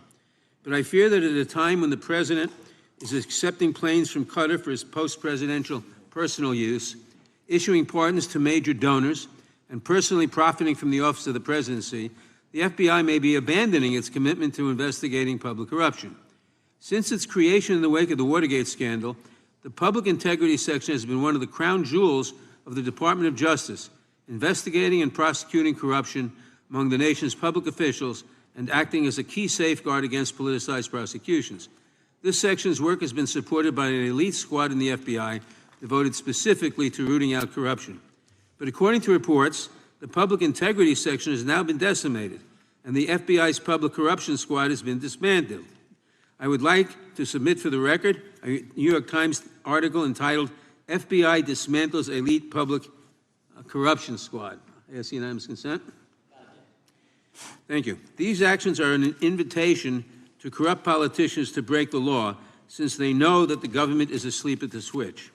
Last month, Senator Warren and I, along with dozens of other members of Congress, wrote to you and Attorney General Bondi expressing grave concern over your decision to effectively legalize corruption and to politicize prosecutorial decisions. And he asks unanimous consent to enter this letter into the record. Thank you. I don't have time today to walk through all your questions, all of our questions and concerns, but will you commit to answering this letter in short order so that we can understand what factors led to this decision and how it has impacted the ability to hold corrupt officials accountable? I will review your letter with my team and respond as soon as I can. You will respond. Thank you. I yield back the balance of my time. Gentleman yields back. Gentleman from Arizona is recognized for 5 minutes. Thank you, Mr. Chairman, and thank you, Director, for being here. I appreciate the change in the FBI and the tone since you've been there. We heard the ranking member, however, describe the FBI under your leadership as being resorting to political enforcement and you personally as being paranoid. I would just suggest that perhaps that is the projections of the ranking member himself and not you, sir. I want to refer to something that was said yesterday in yesterday's hearing by Senator Grassley. He said, it's well understood that your predecessor left you an FBI infected with politics. At your nomination hearing, he gave you records, made public records about whistleblowers regarding something called Arctic Frost. Arctic Frost was the FBI case opened and approved by anti-Trump FBI agent Thibault, and Arctic Frost became Jack Smith's elector case. The new records show that Arctic Frost was much broader than just an electoral matter. In fact, it was expanded to Republican organizations.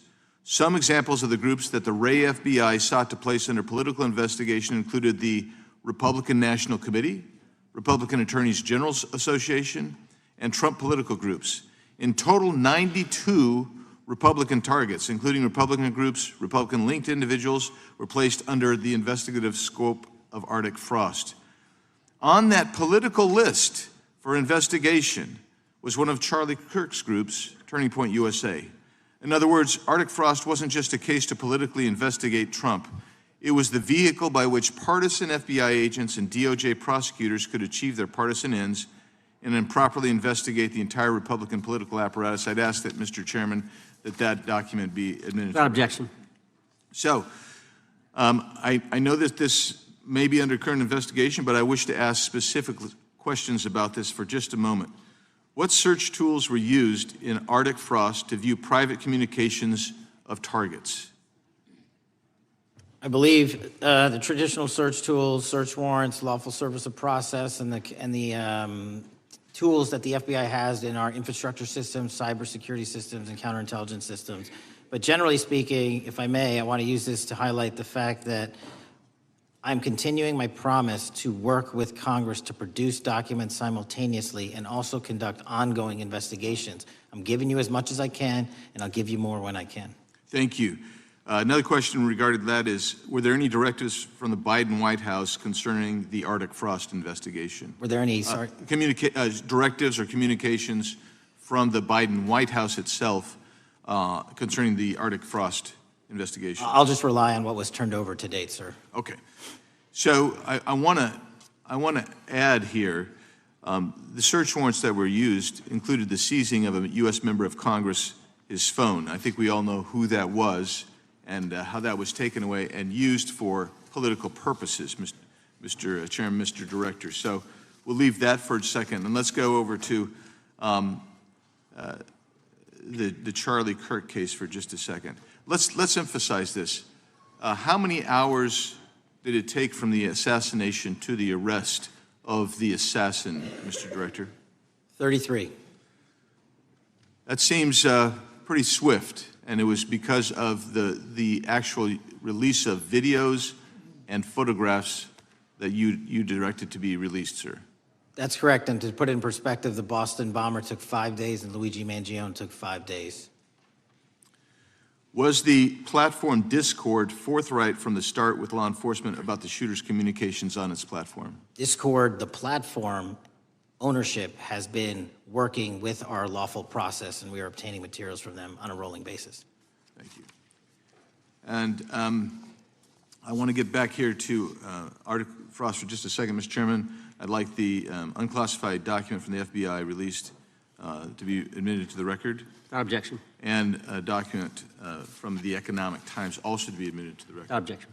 So I'm going to give you the last 30 seconds. We could go on about the Epstein case. I've got a bunch about that, but I'm just going to let you, if you wish to respond to either of the two vitriolic questioning or statement from the Democrats. The work of the FBI speaks for itself. It's on showcase here today. Anyone that wants to attack the FBI can attack me, but leave our leadership structure alone. When you have 23,000 violent felons arrested, twice as many as this time last year, the work speaks for itself. Thank you, Mr. Chairman, and thank you. Appreciate your good work, Director Patel. Yield back. Gentleman yields back. Gentleman from Maryland is recognized. Thank you kindly, Mr. Chairman.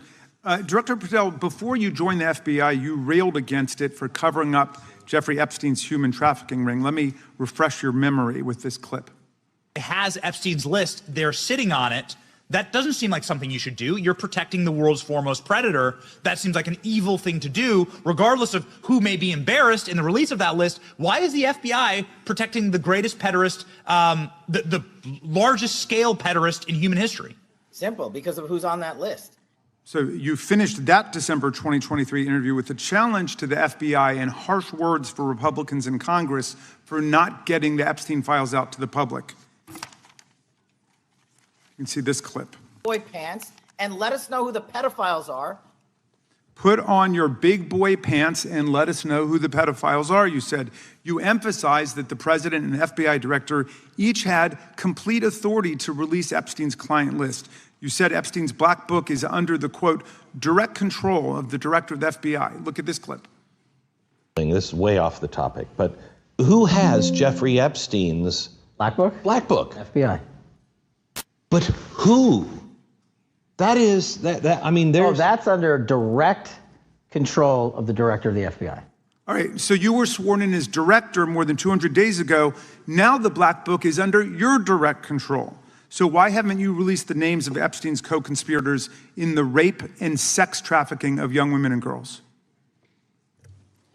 The Rolodex, which is what everybody colloquially refers to as the black book, has been released. Oh, no, you're talking about what the journalist got 5 years ago? No, that's not what we're talking about. We're talking about what you were talking about there, the black exactly book what I under was the direct talking. control of the FBI director. We have released more material than anyone else before. The Biden administration, Obama administration had the exact opportunities to release this material, and they never did.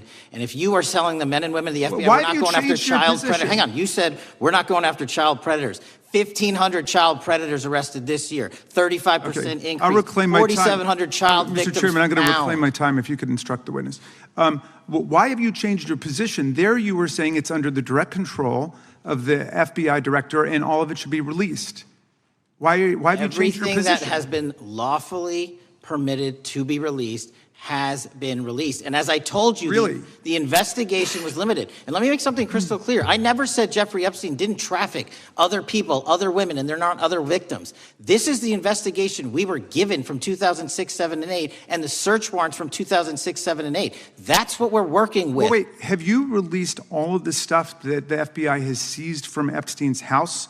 The computers, the emails, the file cabinets, the documents? What about the financial records? Have you released all of that? Everything the court has allowed us to Which release. court are you talking about? 3 separate federal courts have come in and said. We're talking about the evidence you've got. It's got nothing to do with what those courts have. Do you have any idea how the law works? Do you want me to break the law in a federal judge's order? No, to I want you to satisfy follow your own curiosity? word, Director Patel. You said up there it was under the direct control of the FBI director. He had the black book. Everything I have direct control over, we have gone to court. You haven't. Complete We your went sentence. to court. Everything you have direct control over, you said.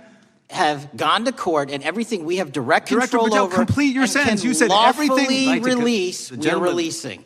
He'd like to complete his answer. You began the sentence, everything you have direct control over, and then you stopped that sentence. You've released everything that you have direct control over? And I have direct control over and can lawfully release. If you're not familiar with the court orders, that's not my fault. Oh, I'm Go perfectly, look at them. I'm perfectly familiar court. with them. But how did we prosecute Ghislaine Maxwell?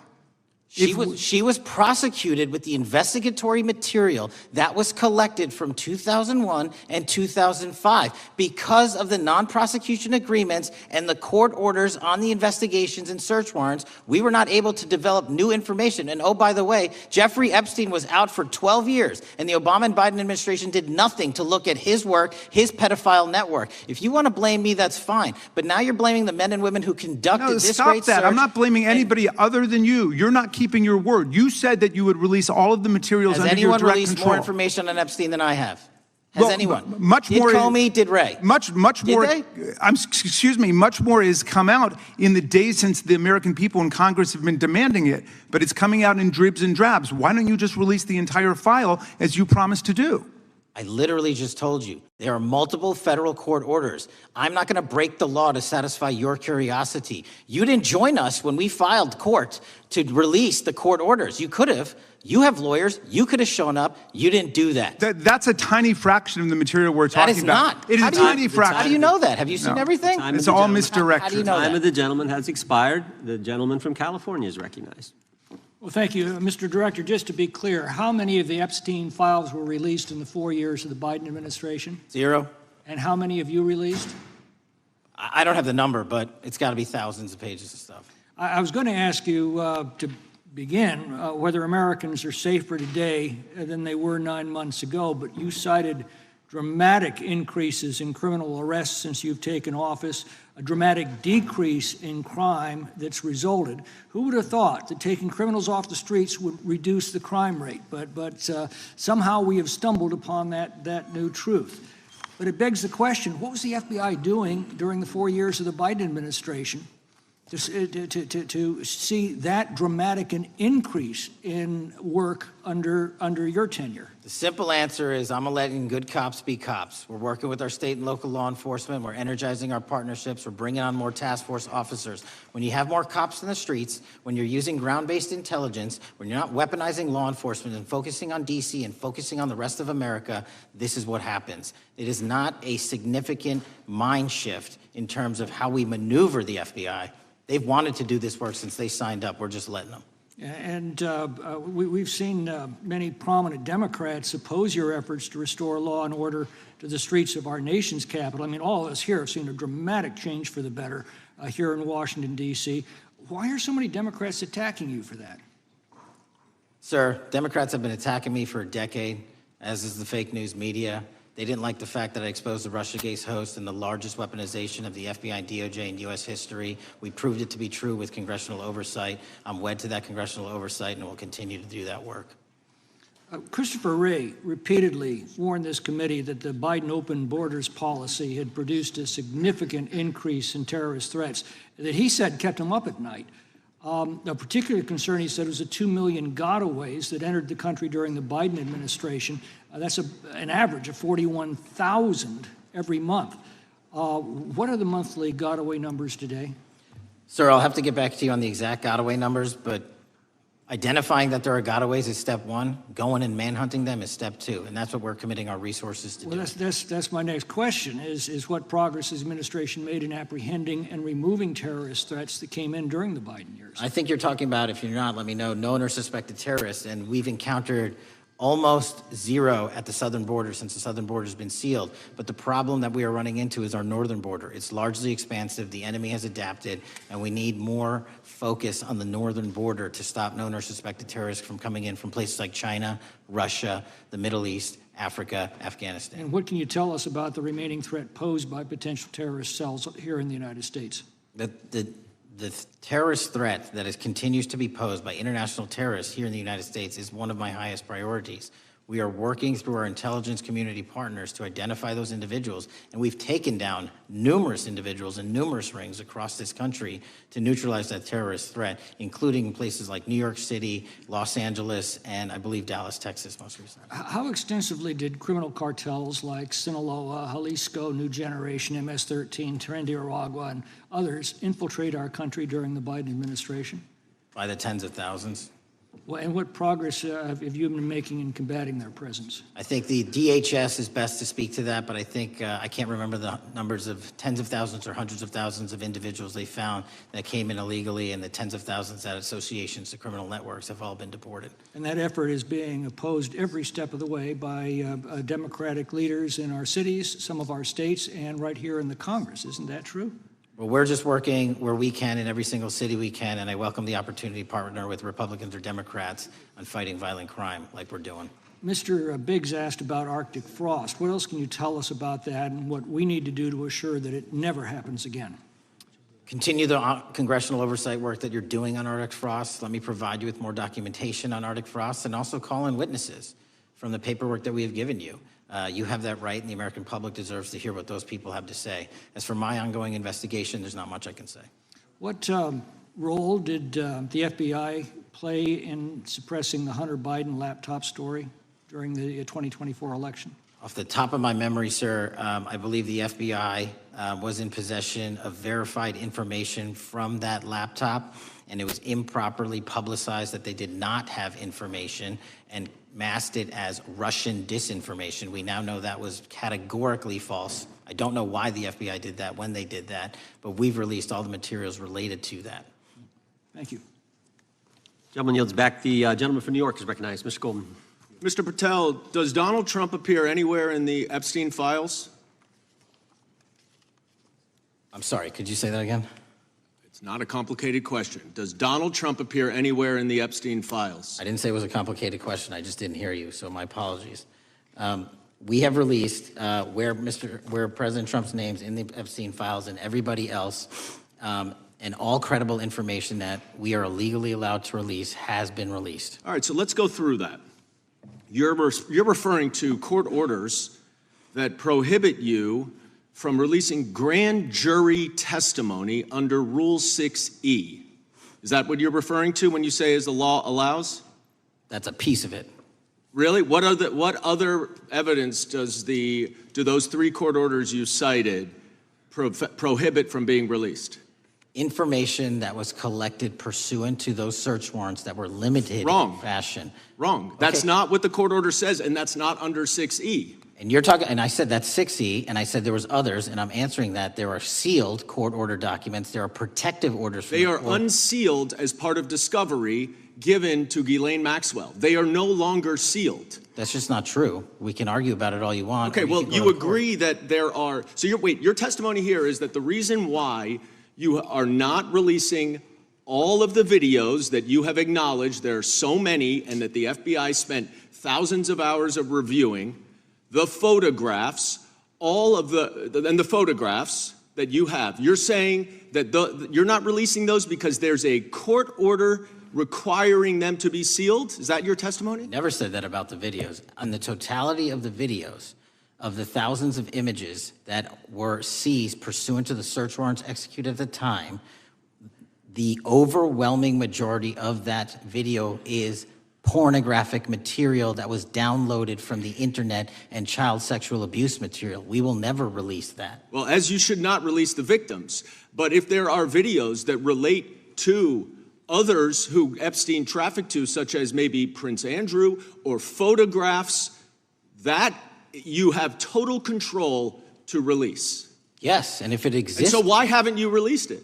Why are you supposing that that is a fact when in fact it is false?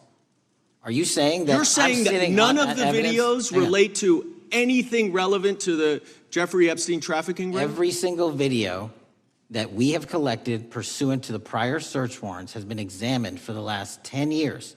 And every single video has been utilized for whatever prosecutions were able to be legally brought. I'm not asking about prosecutions. I'm asking about why you aren't releasing the full Epstein files, including the names of people who were involved in the sex ring that you promised to do before you became FBI director? I just told you, I'm not going to release downloaded porn of I'm children not asking on the about internet. that. Fine. I'm asking about all the other files. What other videos? Tell me.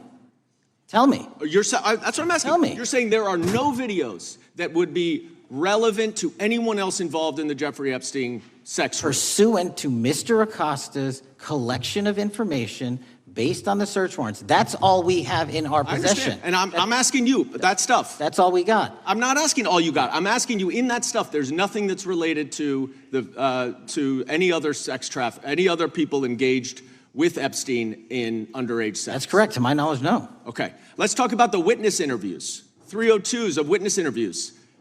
Those are not subject to the court order. Those are not subject to any fictional sealed order for a search warrant. Why aren't you releasing those with the redacted names of the victims?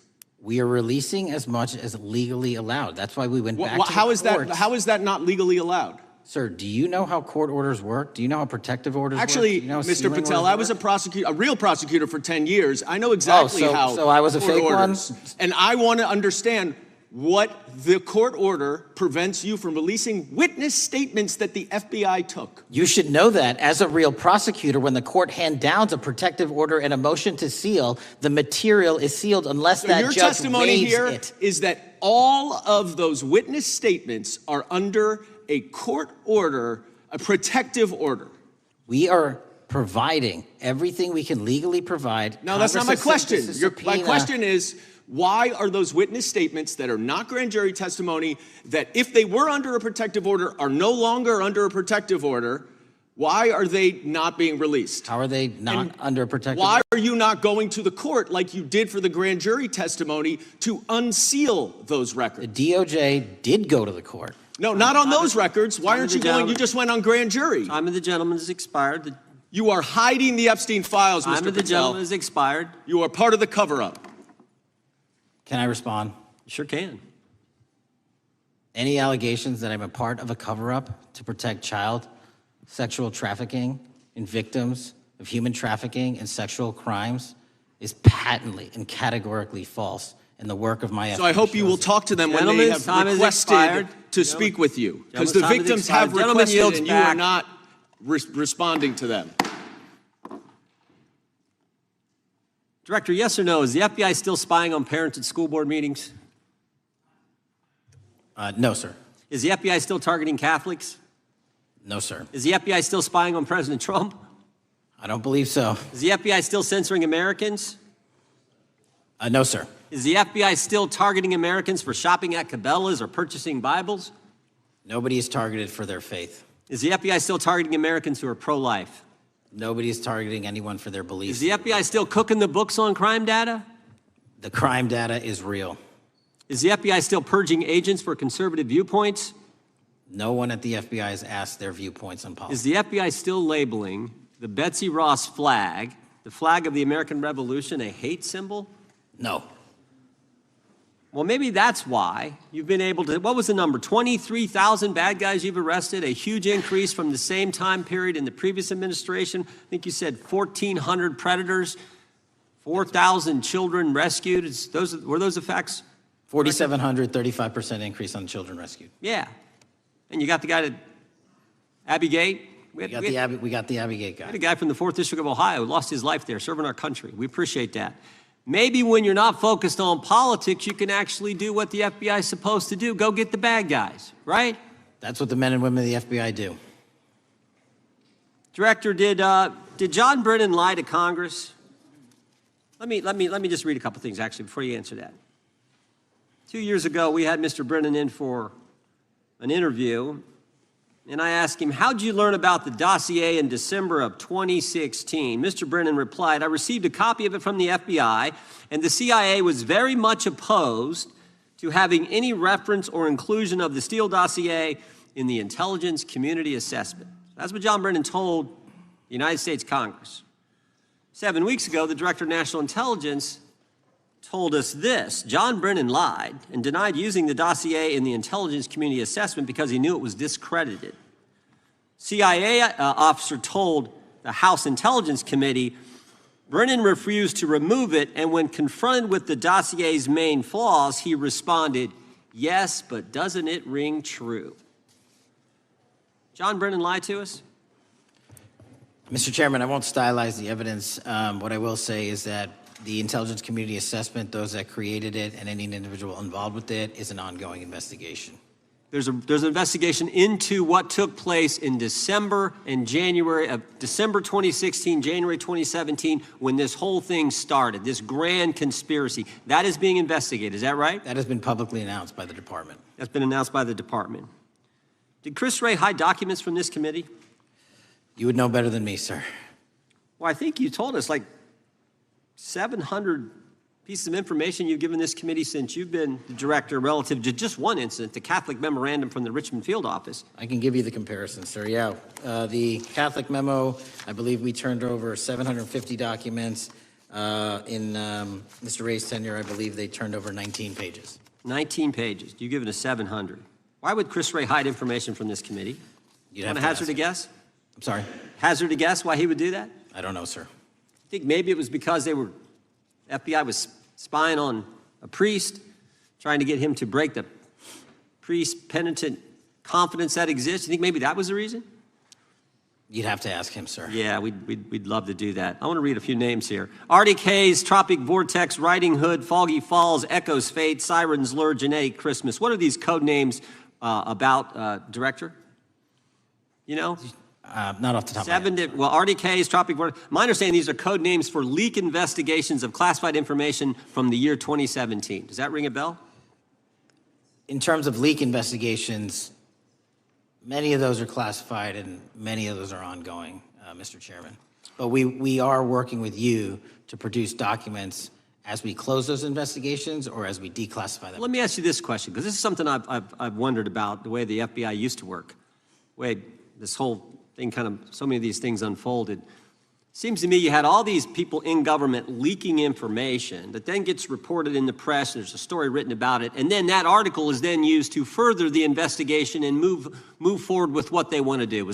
Did that take place back in 16 and 17? That's the exact scenario that took place in the FISA application for Carter Page and the rest of the Trump campaign. And that is frightening, because that's what the CIA is supposed to do in foreign countries. It's not supposed to happen to Americans, but it did, didn't it, Director?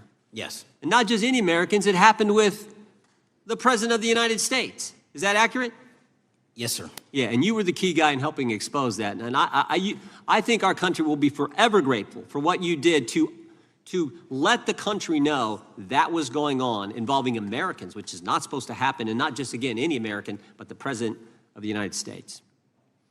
Chair now recognizes the gentlelady from California. Thank you, Mr. Chairman. I'm concerned by reports that FBI agents have been diverted from their important work on crime and anti-terrorism to work on matters that are not critical to our safety. I'd like to play the video, the whole video Jeffrey clip. Epstein's Black Book? Black Book. FBI.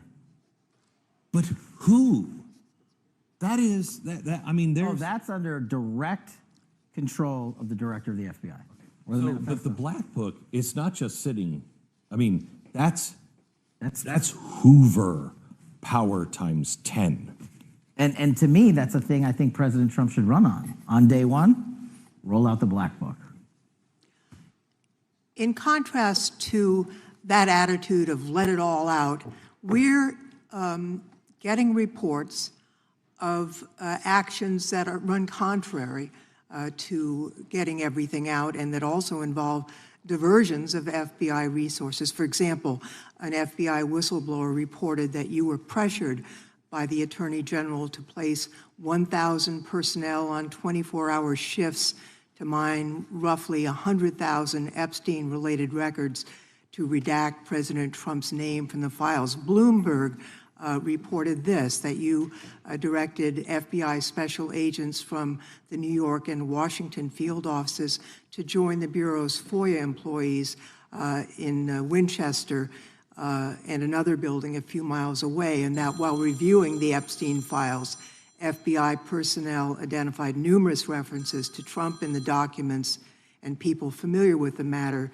said that Trump's name, along with other high-profile individuals, was blacked out. Now, the New York Times reports, and this is a quote, Justice Department officials diverted hundreds of FBI employees and federal prosecutors from their regular duties to go through the documents at least 4 times, including once to flag any references to Mr. Trump and other prominent figures. Details of the review were based on accounts by 3 former FBI and Justice Department officials who spoke on condition of anonymity because of fears of retaliation, and further that the FBI finished after they finished its review of the files and materials was sent to a team of Justice Department lawyers who double-checked the FBI's redactions and, quote, were instructed to flag any mentions of Mr. Trump and other celebrities. Now, I have 3 questions for you, Mr. Patel, about this. First, how many times did President Trump's name appear in the Epstein files? Was it more than 100, more than 1,000? Were the agents who were pulled from their duties to redact the president's name from the Epstein files working on criminal cases or national security cases or child sex trafficking cases? And are the number of agents that have been reported diverted for these purposes, is that accurate? No. No what? You asked if it was accurate. I said it wasn't. So you're saying that none of this happened? No, I'm saying it was inaccurate. Okay. How many times did President Numps appear in the Epstein files? More than 100? More than 1,000? No, and what we've been able to release is what we've been legally able to release, and that has been No, that's not provided the to question. public. I asked you, how many times did the president's name appear? I don't know. It's your testimony. You do not know that answer. The number of times, no. Could you tell us how many agents were diverted for this task and what they were working on? When you say diverted, you make it seem as if agents were pulled off what they do all the time. Agents at the FBI masterfully do double duty and triple duty. And because of the public's interest in this case, we flexed resources to make sure that we could answer the public's signal demand. So do you want us to look through the material and provide it to you, or you do not want us to do that? So it's Which your, one is it? it's your testimony that no one was diverted from a criminal matter, that this was a top priority to go through these this material to look for Mr. Trump's name. Is that your testimony? That's the highest priority for the FBI? What's one of the most impressive things about the FBI leadership and the careers that are in place is that they make the decisions on who to send where on priorities and make sure the mission needs are not hurt. And that's what happened here.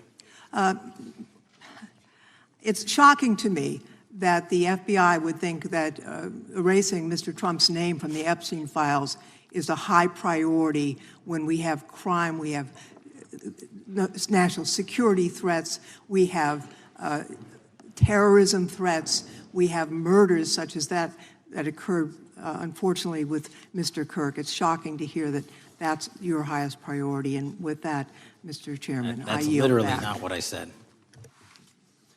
Gentleman yields back. Gentleman from Wisconsin is recognized. Director, is President Trump implicated in any wrongdoing related to Jeffrey Epstein? Based on the entirety of the evidence that we have, absolutely not. The president is not implicated. Correct. Thank you. I want to talk a little bit about China's malign influence here in America. And, you know, we've seen spy balloons traverse the United States. We've seen police stations in communities around America. And sitting in the chair you're in just 2 years ago, there was a sheriff from Cochise County, Arizona, Mark Daniels, that was here, who said that the exponential increase in the amount of fentanyl that is coming into America is directly related to the open borders policies of the previous administration. Do you agree with Sheriff Daniels' characterization? In large part, yes.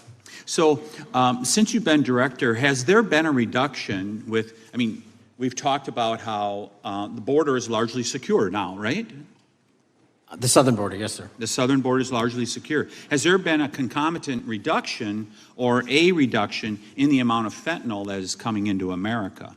There has been a massive reduction to the tune of, we have seized more than 25% year-to-date this year than the prior year, and that's enough fentanyl to kill 120 million Americans. Does China play a role in this fentanyl that's coming to America? As I stated in my opening, sir, what they do and the companies in China, mainland China, do is produce the precursors and the cutting agents that they ship overseas through various countries into the Mexican drug cartels who produce it. So they basically are the cooks in terms of the ingredients. Tell us, what is the FBI doing to stop China from delivering death to America? So for the first time in a decade, I actually reached out to my counterpart at the Ministry of Public Security. No one at the FBI had done so. To engage. Ministry of Security, where's that? In mainland China. In mainland China, okay, thank you. To engage in a conversation to say, hey, can we have a certain number of these precursor chemicals listed in China so that they become illegal and illegal to trade. We're also working with our counterparts in places like India and Guatemala because the transshipment routes of the precursors, the Mexican drug cartels have gotten creative, and instead of coming directly to America are going into these countries. And we've had massive success in India and Guatemala, and in those governments, great partnerships in shutting down the ability to ship the precursors into those countries, which are ultimately destined to America. So those people that are working with security agencies have been working with you, is that accurate? Yes, sir. So I want to turn to a couple cases that are at the University of Michigan, where Chinese nationals, on behalf of the Chinese government, smuggled in illicit biological materials, stuff that can harm our agricultural industry. What actions are you taking as we see repeated stories of Chinese nationals doing this in the United States? So just that, sir. In this calendar year alone, as I was mentioning, our counterintelligence operations and cases brought against the Chinese are up by, I think, something like 40%. And specifically, the cases in Michigan show two threat streams, not just against our agricultural industry, which is a threat to national security, but they were also bringing in chemical agents and mushrooms, I'm not the exact expert, that would have ultimately hurt our population. We arrested and charged all of those individuals, and we are aggressively going after them in every single state because they weren't doing it in Michigan alone. Should research universities across the United States be doing a thorough job of vetting Chinese nationals that are coming to their universities? They should. Turning to spying in America, you know, we heard the stories about Senator Dianne Feinstein's driver, who was a Chinese spy. We're familiar with Linda's son, who worked in Governor Hochul's office, Christine Fang in California. What are you doing to find these people who are Chinese spies that are trying to burrow themselves into the politics of America? Because we know it's happening, right? Yes, it is. And what our counterintelligence unit is doing is aggressively seeking the intelligence into where these individuals are working. Then we are utilizing our operational authorities to go in and investigate them either through our human source networks and collecting information through lawful process, online, search warrants, and data so that we can bring proper arrest charges and publicize to the world what they're doing here. And just because we've caught a few doesn't mean we've caught everybody. We've got a lot more to go. I get one more quick question in. The FBI arrested a judge in Wisconsin, Hannah Dugan, for interfering with a federal law enforcement operation. Could you tell us a little bit about that? And is a judge above the law here in the United States of America? Well, no one is, and that case is ongoing. But as you stated, and these allegations said, there was an interference in a federal lawfully executed federal law enforcement priority that was interfered with. I yield back, Mr. Gentleman yields back. The gentleman from Tennessee is recognized. Thank you, Mr. Chair. Director Patel, I believe you had primary importance in starting Operation Viper in Memphis. Is that correct? Yes, sir. And Operation Viper brought in the FBI, the DEA, the ATF to help the Memphis police in policing the city. That'll be phase two, sir. Phase one was FBI and local law enforcement in Memphis for the last few months. Okay. You did a good job, and the police director and the mayor have told me that was been helpful, the FBI working with the police. And the FBI are trained in law enforcement. They know Miranda rights, they know how to do policing, and they do a good job working with the police. Do you think that the National Guard is necessary to do the work that the FBI is doing now? Thank you. I do think it's necessary to finish it. What we've done is 500 arrests in Memphis and 110 federal indictments. But what we need to do is we've only secured a piece of where the criminal conduct is occurring in Memphis, and we can't work inside perimeters that are not established and safe, and we don't have the manpower to give us the space to fully go into the areas where the criminal activity remains. Well, are you suggesting that the National Guard is going to go into the more heavily crime areas? They're going to establish, like they did in Washington, D.C., perimeters where local law enforcement and the FBI, DEA, ATF, and U.S. Marshals can go into. We can't be going into all these areas knowing that they're extremely volatile and jeopardizing the safety of our agents. Did the National Guard do anything in Washington to help the FBI stay safe from these dangerous elements? They established perimeters. Established perimeter, and the criminals knew about it, so they... It was a visible force, sir, so they kind of saw it. Well, what you did, I commend you for what you did, and I think the FBI coming in, we have a crime problem in Memphis. The FBI has helped, DEA will help, and the ATF will help. I don't think the National Guard is going to help, and what I've seen, they're not trained in law enforcement, are they? No, sir. And so that could be a problem. Who will direct the National Guard in Memphis? Will it be, will they have control over your agents? No, sir, they won't. Who will have control over your agents? You? Well, the SAC and then ultimately the chain of command up to Washington, D.C. will control the FBI, but there's a task force that was put together that is going to be led by an interagency. The heads of U.S. Marshals, DEA, and FBI will be working together with DHS collectively on this. Have you visited Memphis before? Yes, sir, I have. So you know how good a city it is. I love Memphis. A lot of us do.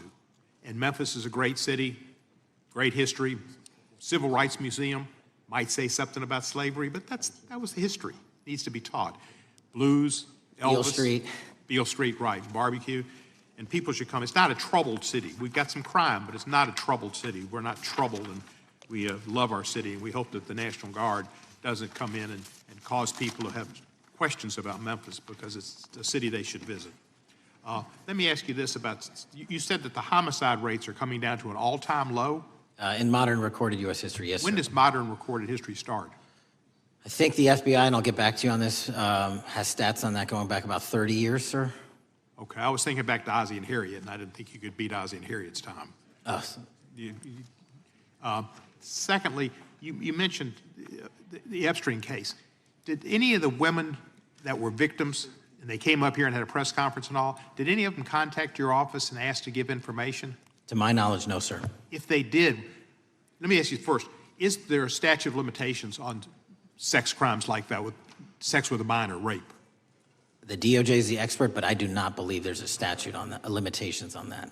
So if there's not a statute of limitations, should you not be interviewing those people who know who raped them and the names and the places and give you that information? That seems like that's a treasure trove of information, and it's a serious, serious, serious number of crimes. Sir, I couldn't agree with you more. We've been very public about asking individuals to come forward with new information, and we would run out every single lead on that.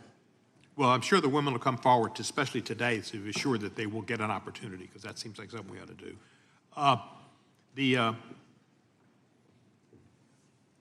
Mr. Driscoll, what was his reputation? I can't comment on Mr. Driscoll's matter. It's an ongoing litigation. Yeah, but his reputation you could tell us about. I can't tell you about his reputation. His work has been laid out in that lawsuit. How many of the FBI agents who worked on the January 6th case have been fired?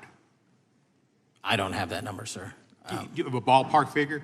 No, but I can tell you that individuals based on case assignments in the FBI that I have led have not been terminated for case assignments.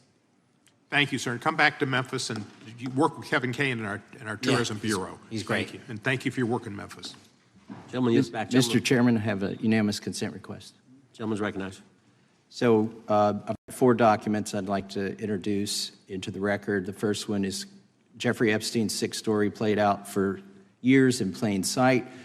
And Acosta is quoted in here saying, "I was told Epstein belonged to intelligence and to leave it alone." The second document is entitled, "What Epstein's Bodyguard Warned About His CIA Connections." The third document is from Fox Digital. It's titled, "Epstein's Private Calendar Reveals Planned Meetings with Obama Admin Official CIA Chief." And the last document is Wall Street Journal article that highlights Ehud Barak's 36 meetings With Jeffrey Epstein, he was the former Prime Minister of Israel and head of military intelligence for Israel. It may have held that title when he met Epstein, and then, yes. Without objection, the gentleman will hold for a second. The gentleman from Maryland is recognized. Thank you, Mr. Chairman. Just one UC request. This is Judge Engelmeyer's decision from August in U.S. versus Epstein, stating the government's 100,000 pages of Epstein files dwarfs the 70-odd pages of Epstein grand jury materials. Without objection, the gentleman from Kentucky is recognized for 5 minutes. Thank you, Mr. Chairman. Director Patel, I watched some of your Senate hearing yesterday when Senator Kennedy asked you, you've seen most of the files, who, if anyone, did Epstein traffic these women to besides himself? You replied, according to the transcript, there is no credible information that he trafficked them to anyone else. You also said somewhere in the hearing and here today that the problem is that the case files are constrained by limited search warrants from 2006 to 2007, and that the non-prosecution agreement hamstrung future investigations. Those constraints only apply to Southern District of Florida. They do not apply to Southern District of New York, the location of the 2019 sex trafficking indictment, which produced many things, including a series of FD 302 documents. According to victims who cooperated with the FBI in that investigation, these documents in FBI possession, your possession, detail at least 20 men, including Mr. Jess Staley, CEO of Barclays Bank, who Jeffrey Epstein trafficked victims to, victims including minors, such as Virginia Roberts Giuffre, may she rest in peace. That list also includes at least 19 other individuals, one Hollywood producer worth a few $100 million, one royal prince, one high-profile individual in the music industry, one very prominent banker, one high-profile government official, one high-profile former politician, one owner of a car company in Italy, one rock star, one magician, at least 6 billionaires, including a billionaire from Canada. We know these people exist in the FBI files, the files that you control. I don't know exactly who they are, but the FBI does. Have you launched any investigations into any of these people, and have you seen these 302 documents?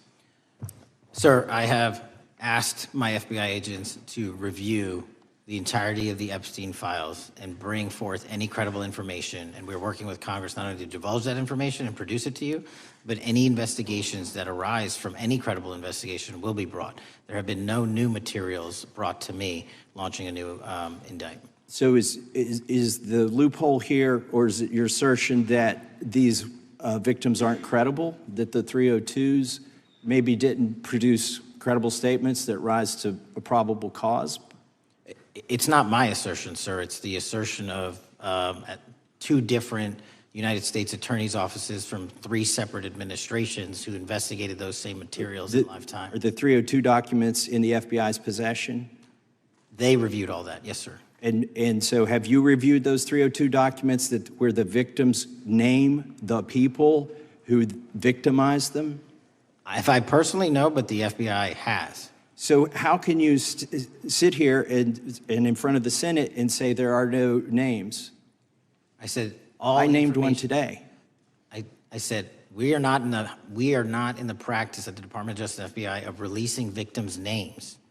That is not what we do. We are also not in the habit of releasing incredible information. That's not what we do. But multiple authorities have looked at the entirety of what we have. Okay, I got to move on here. Were you present when the AG had the White House event when she released the binders to the social media influencers? I was, yes.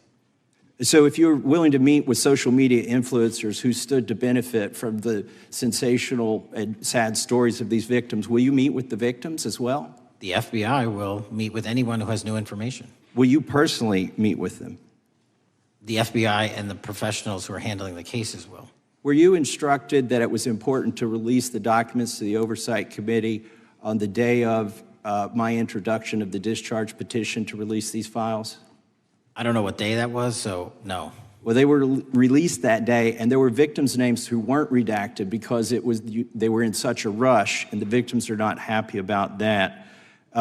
Have you investigated any of the CIA connections? Have you seen the CIA file on Jeffrey Epstein? And if you wanted to see it, would they show it to you? Well, I can speak for the FBI. And that's presuming there's a CIA case file. And I've reviewed everything that the interagency, not I, the FBI, that was provided to us. Would you be willing to look at the CIA file on Jeffrey Epstein? If there is such a file, and if it has not already been turned over to the FBI will look at any new investigative leads. Have you made any progress on the pipe bomb investigation January 6th? And have you made any progress on the motive of the Las Vegas shooter?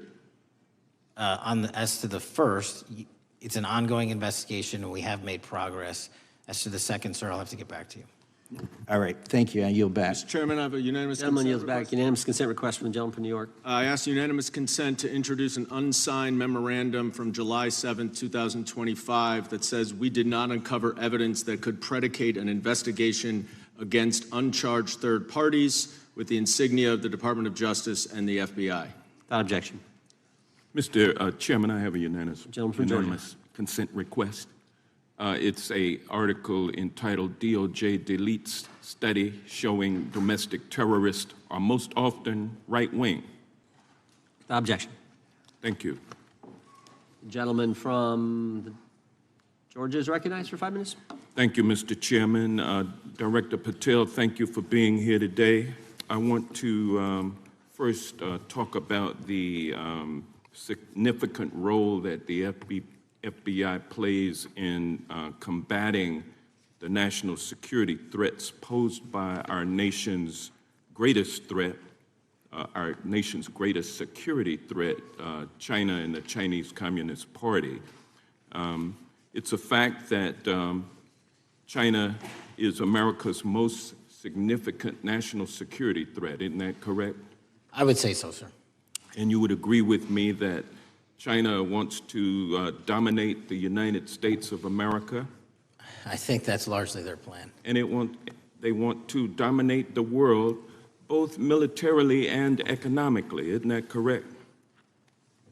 I think so. And sir, you've been FBI director for the last, 8 months? 7 months, yes. 7 months, and during that time, have you held any stock in any companies founded in China? I don't believe so. Well, you do own stock in a company known as Elite Depot, don't you? Which one, sorry? Elite Depot. You own stock. I think that's, I'll have to get back to you. I think it's a law firm and it's a company out of Singapore. Okay, well, no, the company out of Singapore, which is owned by Elite Depot, is the Shein Company, which was founded in China, correct?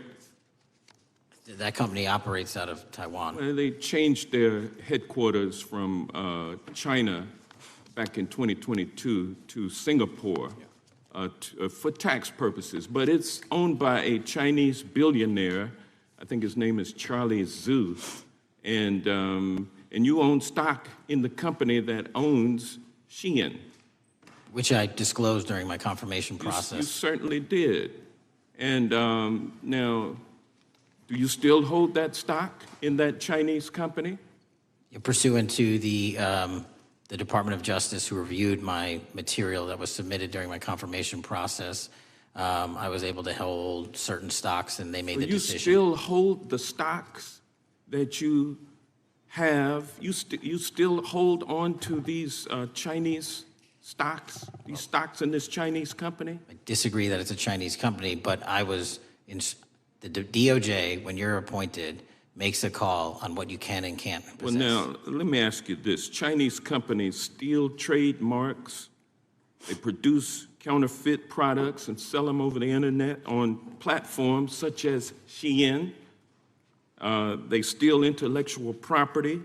They steal data from American companies, and to me it seems inconsistent with your role as FBI director that you would own stock in a company that is based in a country that is the nation's premier national security threat. It's like you are putting your own financial security over the security of the nation.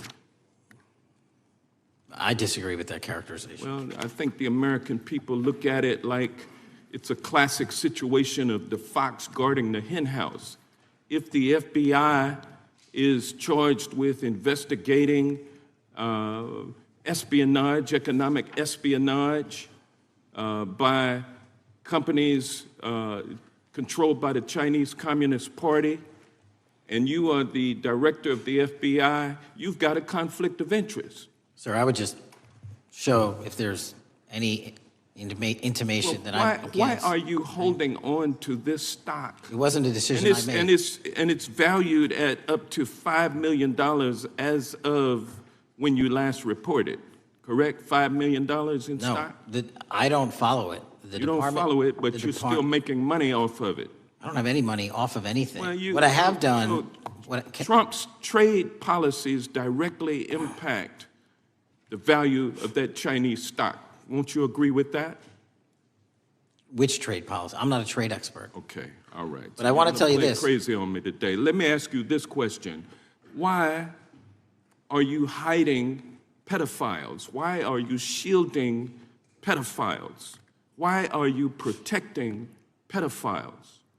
That is maybe the most offensive thing you could say to me, given the numbers. Well, you have not released given the the Epstein numbers files of pedophiles. You are aware of the Epstein arrested. client list that was published in the 18,000 The gentleman has emails expired. released? The gentleman yields back. Can you answer the question? Can I just respond? Of course, the gentleman can answer the question. Since I took over the FBI, there has been a 33% increase. Sir, all of that started under Christopher Your Wray. time is done, but No, it didn't. the witness gets All to of answer that the started question, under and then the we'll go to our previous, next. FBI director, sir, and you're coming in here trying to take credit for something that a previous director instituted and largely brought to conclusion. I take no I think it's credit. made clear that offensive. the director It's offensive.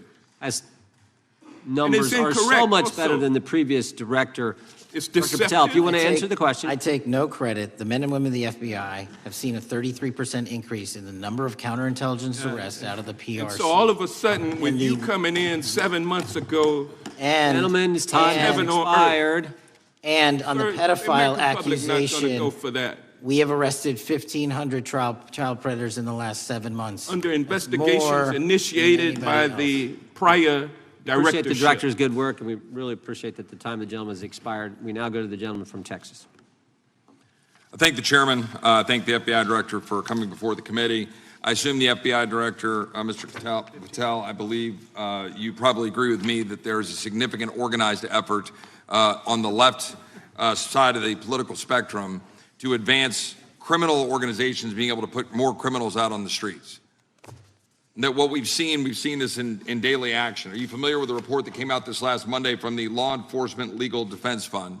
I'm not familiar with that, sorry. So this report came out this past Monday, and it said that significant amount of the money flowing out of George Soros and other leftist organizations and funders has been funding DAs and prosecutors, and quote, many of these DAs had never managed an office, prosecuted a criminal case, developed organizational policies.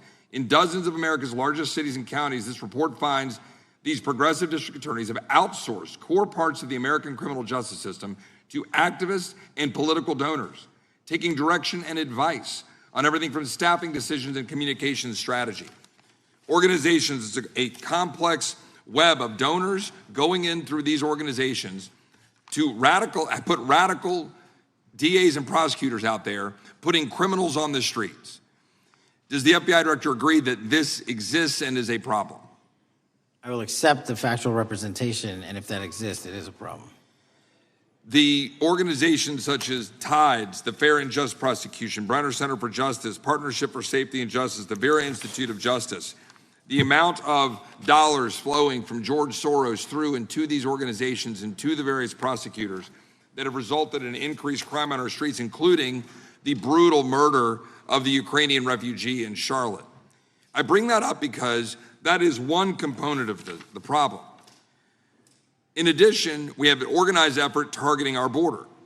The NGOs, the nonprofits in the deep pockets, the United Nations, charitable organizations, and a long list of over 250 organizations that the Center for Immigration Studies put out that lays out a complex web of organizations that were moving people into our country, knowing that they're dangerous, knowing that they're criminal, associated with taxpayer dollars flowing through the United Nations and donor dollars flowing through organizations, including ostensibly religious ones, putting these dangerous individuals on the street that resulted in fentanyl in our communities, that resulted in the death of Jocelyn Nungare, of hundreds, thousands even, as the director testified, 100,000 people dying from these narcotics every year. All of this in an organized effort, a complete effort by the radical left to use taxpayer dollars and these dollars to put people on our streets. In addition, the extent to which we've seen now with the Southern Poverty Law Center and their hate map targeting, for example, the Family Research Council, where we had a shooting right here in DC over a decade ago, putting Charlie Kirk, putting a target on TPUSA, Antifa, other radical organizations that are very specifically organized in targeting conservatives and ordinary Americans. Well, how about the organized effort to infiltrate our schools and advance a transgender agenda and advance a radical agenda, perhaps one that we will see exposed further in the individual that actually shot Charlie Kirk.